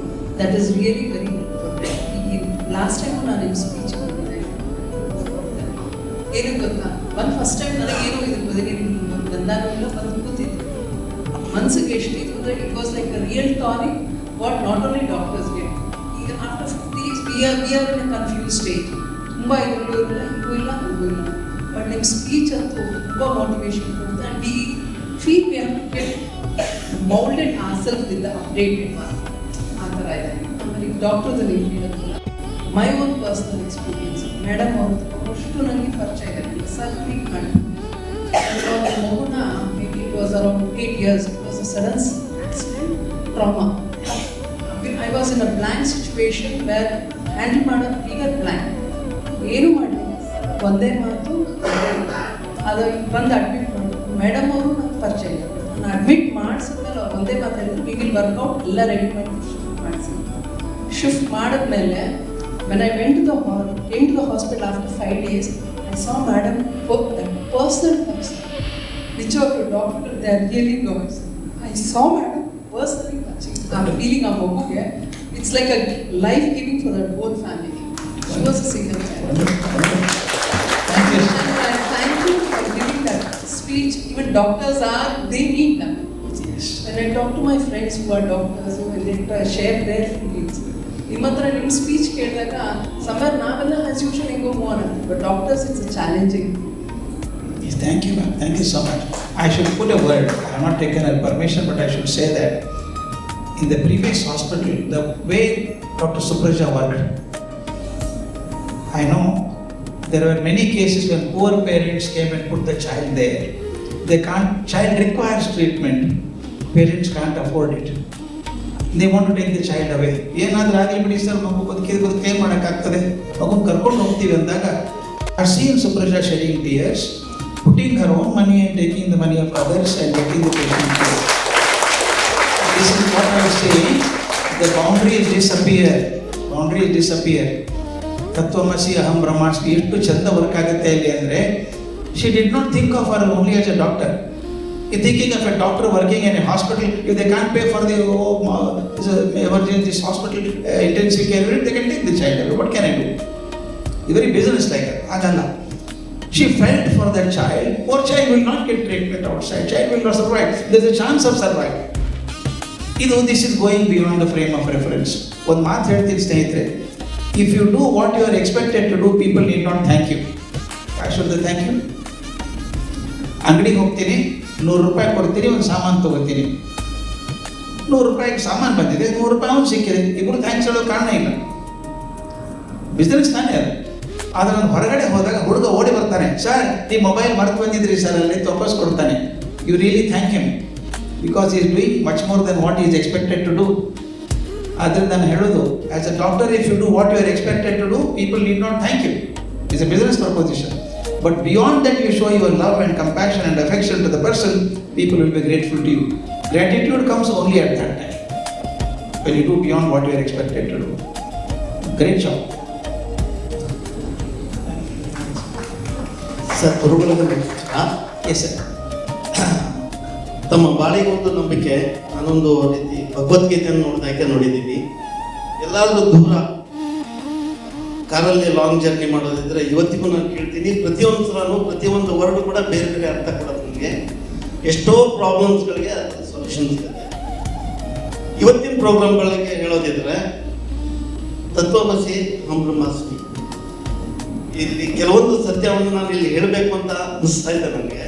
ಈ ಪ್ರೋಗ್ರಾಮ್ಗೆ ಇಲ್ಲಿ organise ಮಾಡೋದಂತ ನಮ್ಮ doctor Chandrashekhar ಅವರಾಗಲಿ, ನಮ್ಮ ಗೌರಿಶಂಕರ್ ಅವರು. ನಾನು ಕಂಡ ಸತ್ಯ ಏನಂದರೆ, ನಾನೊಂದು 25 ಜನರಿಗೆ ಹೆಚ್ಚು ಕಡಿಮೆ ನಮ್ಮ ಗೌರಿಶಂಕರ್ ಅವ್ರ ಹತ್ರ ಕಳಿಸಿದ್ದೀನಿ. ಯಾರಾದರೂ ಏನಾದ್ರು ಪ್ರಾಬ್ಲಮ್ ಅಂತ ನಾನು ಅವ್ರಿಗೆ ರೆಫರೆನ್ಸ್ ಮಾಡ್ತೀನಿ. ಬೇರೆ ಪ್ರಾಬ್ಲಮ್ಗಳಿದ್ರೂ ಅವ್ರ ಜೊತೆ ಡಿಸ್ಕಸ್ ಮಾಡ್ತೀನಿ. ಆ 25 ಜನರಲ್ಲಿ ನನಗನ್ಸೋದು ಅದು ಇಬ್ಬರಿಗೆ ಮಾತ್ರ ಸರ್ಜರಿ ಆಗಿರ್ಬೋದು. ಬೇರೆ ಕಡೆ ಎಲ್ಲ ಅವ್ರಿಗೆ ಸರ್ಜರಿ ಆಗಲೇಬೇಕು ಅಂತಂತವ್ರಿಗೂ ಕೂಡ ಸರ್ ನಿಮ್ಗೇನೂ ಆಗಿಲ್ಲ, ಇಂಥ ಎಕ್ಸಸೈಸ್ ಮಾಡಿ, ಇಂಥ ಫಿಸಿಯೋ ತಗೊಳ್ಳಿ ಸಾಕು ಅಂತಾರೆ. So I am very grateful to Chandrashekhar sir and Gaurishankar sir. Actually ನನ್ನ ಪ್ರಕಾರ doctor Gaurishankar is an accidental doctor. He should have been a saint actually. He is a saint as a doctor. I have seen him, wonderful man. You can't imagine a person like him.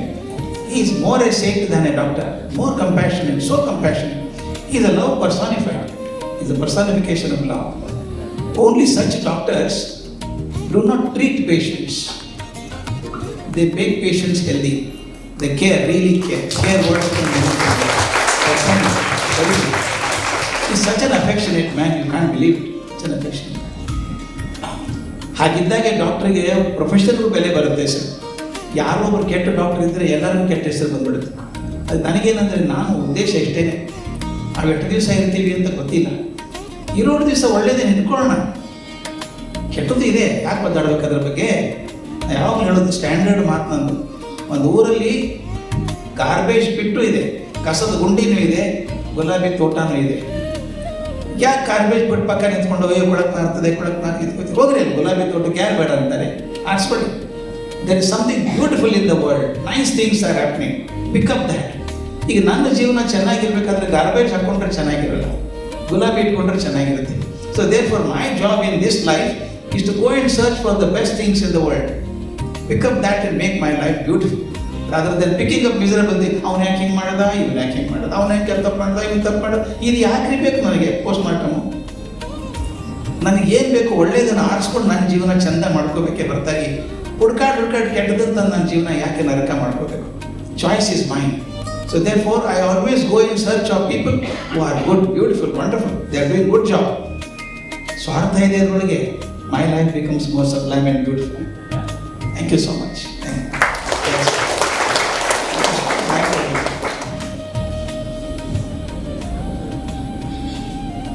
Sir, ಇದು 1 week back ನಾನು doctor ಕ್ಯಾಬಿನಲ್ಲಿ ಕೂತಿದ್ದೆ. ಕೇಳಿದೆ ನಾನು, ಇದು ಅಹಂ ಬ್ರಹ್ಮಾಸ್ಮಿ ಅಂದರೆ sir ಹಾಗೆ ತತ್ವಸಿ ಅಂದರೆ ಏನು ಅಂತ ಕೇಳಿದೆ. ಅವ್ರಿಗೆ ಗೊತ್ತಿತ್ತು ಅಂತ ಕಾಣಿಸ್ತಿದ್ರು, ನನಗೆ ಹೇಳಿಲ್ಲ ಅವರು. ಇವತ್ತು ಅವ್ರು ಹೇಳ್ತಾ ಇದ್ರು, ನೀವು ಇಲ್ಲಿ ಬಂದು ಕೇಳಿ, ಅದಕ್ಕೆ ನನಗೂ ಉತ್ತರ ಗೊತ್ತಿಲ್ಲ, ಸರ್ ಹೇಳ್ತಾರೆ. ನಿಜವಾಗ್ಲೂ ಇವತ್ತು ನಮಗೆ ಕಣ್ಣು ತರಿಸಿದ್ದು ಏನಂದರೆ, ಪೇಷಂಟ್ ಮತ್ತು ಡಾಕ್ಟರ್ ಮಧ್ಯ ಹೇಗೆ ಸಂಬಂಧ ಇರಬೇಕು ಅನ್ನೋದು ಭಾಳ ಇಂಪಾರ್ಟೆಂಟ್ ಅನಿಸ್ತು. ಅದು ಎಷ್ಟೋ ರೋಗಗಳನ್ನು ನಿವಾರಣೆ ಮಾಡೋದಕ್ಕೆ ನಿಮ್ಮಿಂದ ಇವತ್ತು ನಮಗೆ ಇನ್ಫಾರ್ಮೇಷನ್ ಸಿಕ್ಕಿದ್ದು ತುಂಬ ಧನ್ಯವಾದಗಳು ಸರ್. Thank you sir. ಅದೇ ಥರ ಒಂದು ವಿಷಯ ಹೇಳೋದಾದರೆ, ಒಂದು ಆಪರೇಷನ್ ಯಾರೊಬ್ಬರು ಬಂದರು, ನಾನು ಡಾಕ್ಟರ್ ಕೂತಿದ್ದೇನೆ, ಬಂದಾಗ ಹೇಳಿದರು ಈಗ ಆಪರೇಷನ್ ಆಗ್ತಿರುತ್ತೆ, ಆಪರೇಷನ್ ಮಾಡಬೇಕು ಅಂತ ಏನೋ ಹೇಳಿದರು. ಅವ್ರಿಗೇನೋ ಆಗಿದೆ ಅಂತೇಳಿ ಹ್ಯಾಂಡ್ ತೋರಿಸ್ಬಿಟ್ಟು ಹೇಳ್ತಾ ಇದ್ರು. ಡಾಕ್ಟರ್ ಹೇಳಿದ್ರೆ ಇದಕ್ಕೆ ಏನೋ ಆಪರೇಷನ್ ಬೇಕಾಗಿಲ್ಲ, ನಾನು ಇದನ್ನು ಸಿಂಪಲ್ ಆಗಿ ಕ್ಯೂರ್ ಮಾಡ್ತೀನಿ ಅಂತ ಚಂದ್ರಶೇಖರ್ ಡಾಕ್ಟರ್ ನಮ್ಮೆಲ್ಲರಿಗೂ ಹೇಳಿದರು. ಅದು inspector of relatives. That's what I can say that when the doctors take a decisions, they can cure very sensitively and make a world different. Thank you, sir. Thank you. And again, I come back to the first slide that I had. All the summary of what I discussed is in the first slide only. What is the mirror of healing? Aham Brahmasmi Tat Tvam Asi. And the most important is the sacred bond. Sacred bond between the doctor and the patient. The boundaries disappears. It disappears only when these two are impregnated in our mind. I feel about them. Then the bond becomes more sacred. Thank you so much.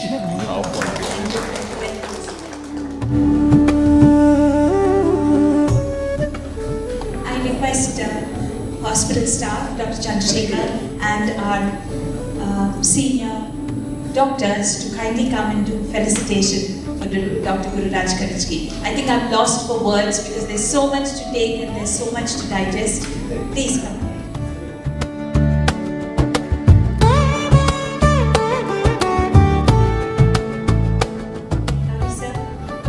Dr. Gauri Shankar.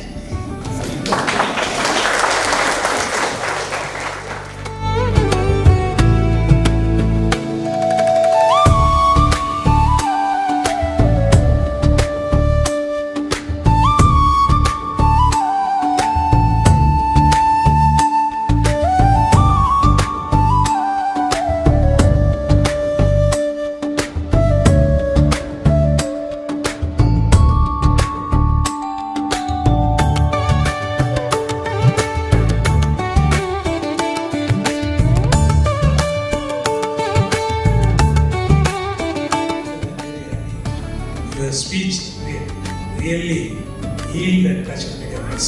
And a very great message. And as a Vyasa Foundation, I am very, very thankful to you. And you highlighted the silent man behind the scene also. Thank you very much. As we conclude this beautiful morning, I request Ms. Soumya Kumar to kindly propose the vote of thanks. Ellarigu namaskara. Ladies and gentlemen, it's my honor and privilege to propose the vote of thanks on behalf of DHEE hospitals. At first, I wish to express my heartfelt gratitude to our esteemed chief guest, Dr. Gururaj Karajagi sir, for gracing this event and sharing his valuable time with us. Sir, your presence has truly enriched this occasion. The insights you shared on today's topic, Aham Brahmasmi Tat Tvam Asi, was highly thought-provoking and enhanced our understanding of the topic. Nimittamatram Bhava Sabyasachi. The phrase that you said, we are still soaking in this ocean of wisdom, sir. Yes, we have a lot to learn and a long way to go. Thank you so much, sir. I also take this opportunity to extend my gratitude to our CMD, Dr. Chandrasekhar, our CEO, Dr. Subhra Chandrasekhar, for organizing such a unique and exclusive event that gives us so much to reflect on. A special word of appreciation also goes out to all our esteemed guests today. Sirs and madams, your enthusiastic presence and participation here has greatly contributed to making this program a memorable one. Thank you so much for coming. Our sincere gratitude to all the donors whose kindness and generosity enables us to continue our mission and positively impact the society. And finally, a big thank you to all lovely students of Vyasa Institute of Nursing Sciences.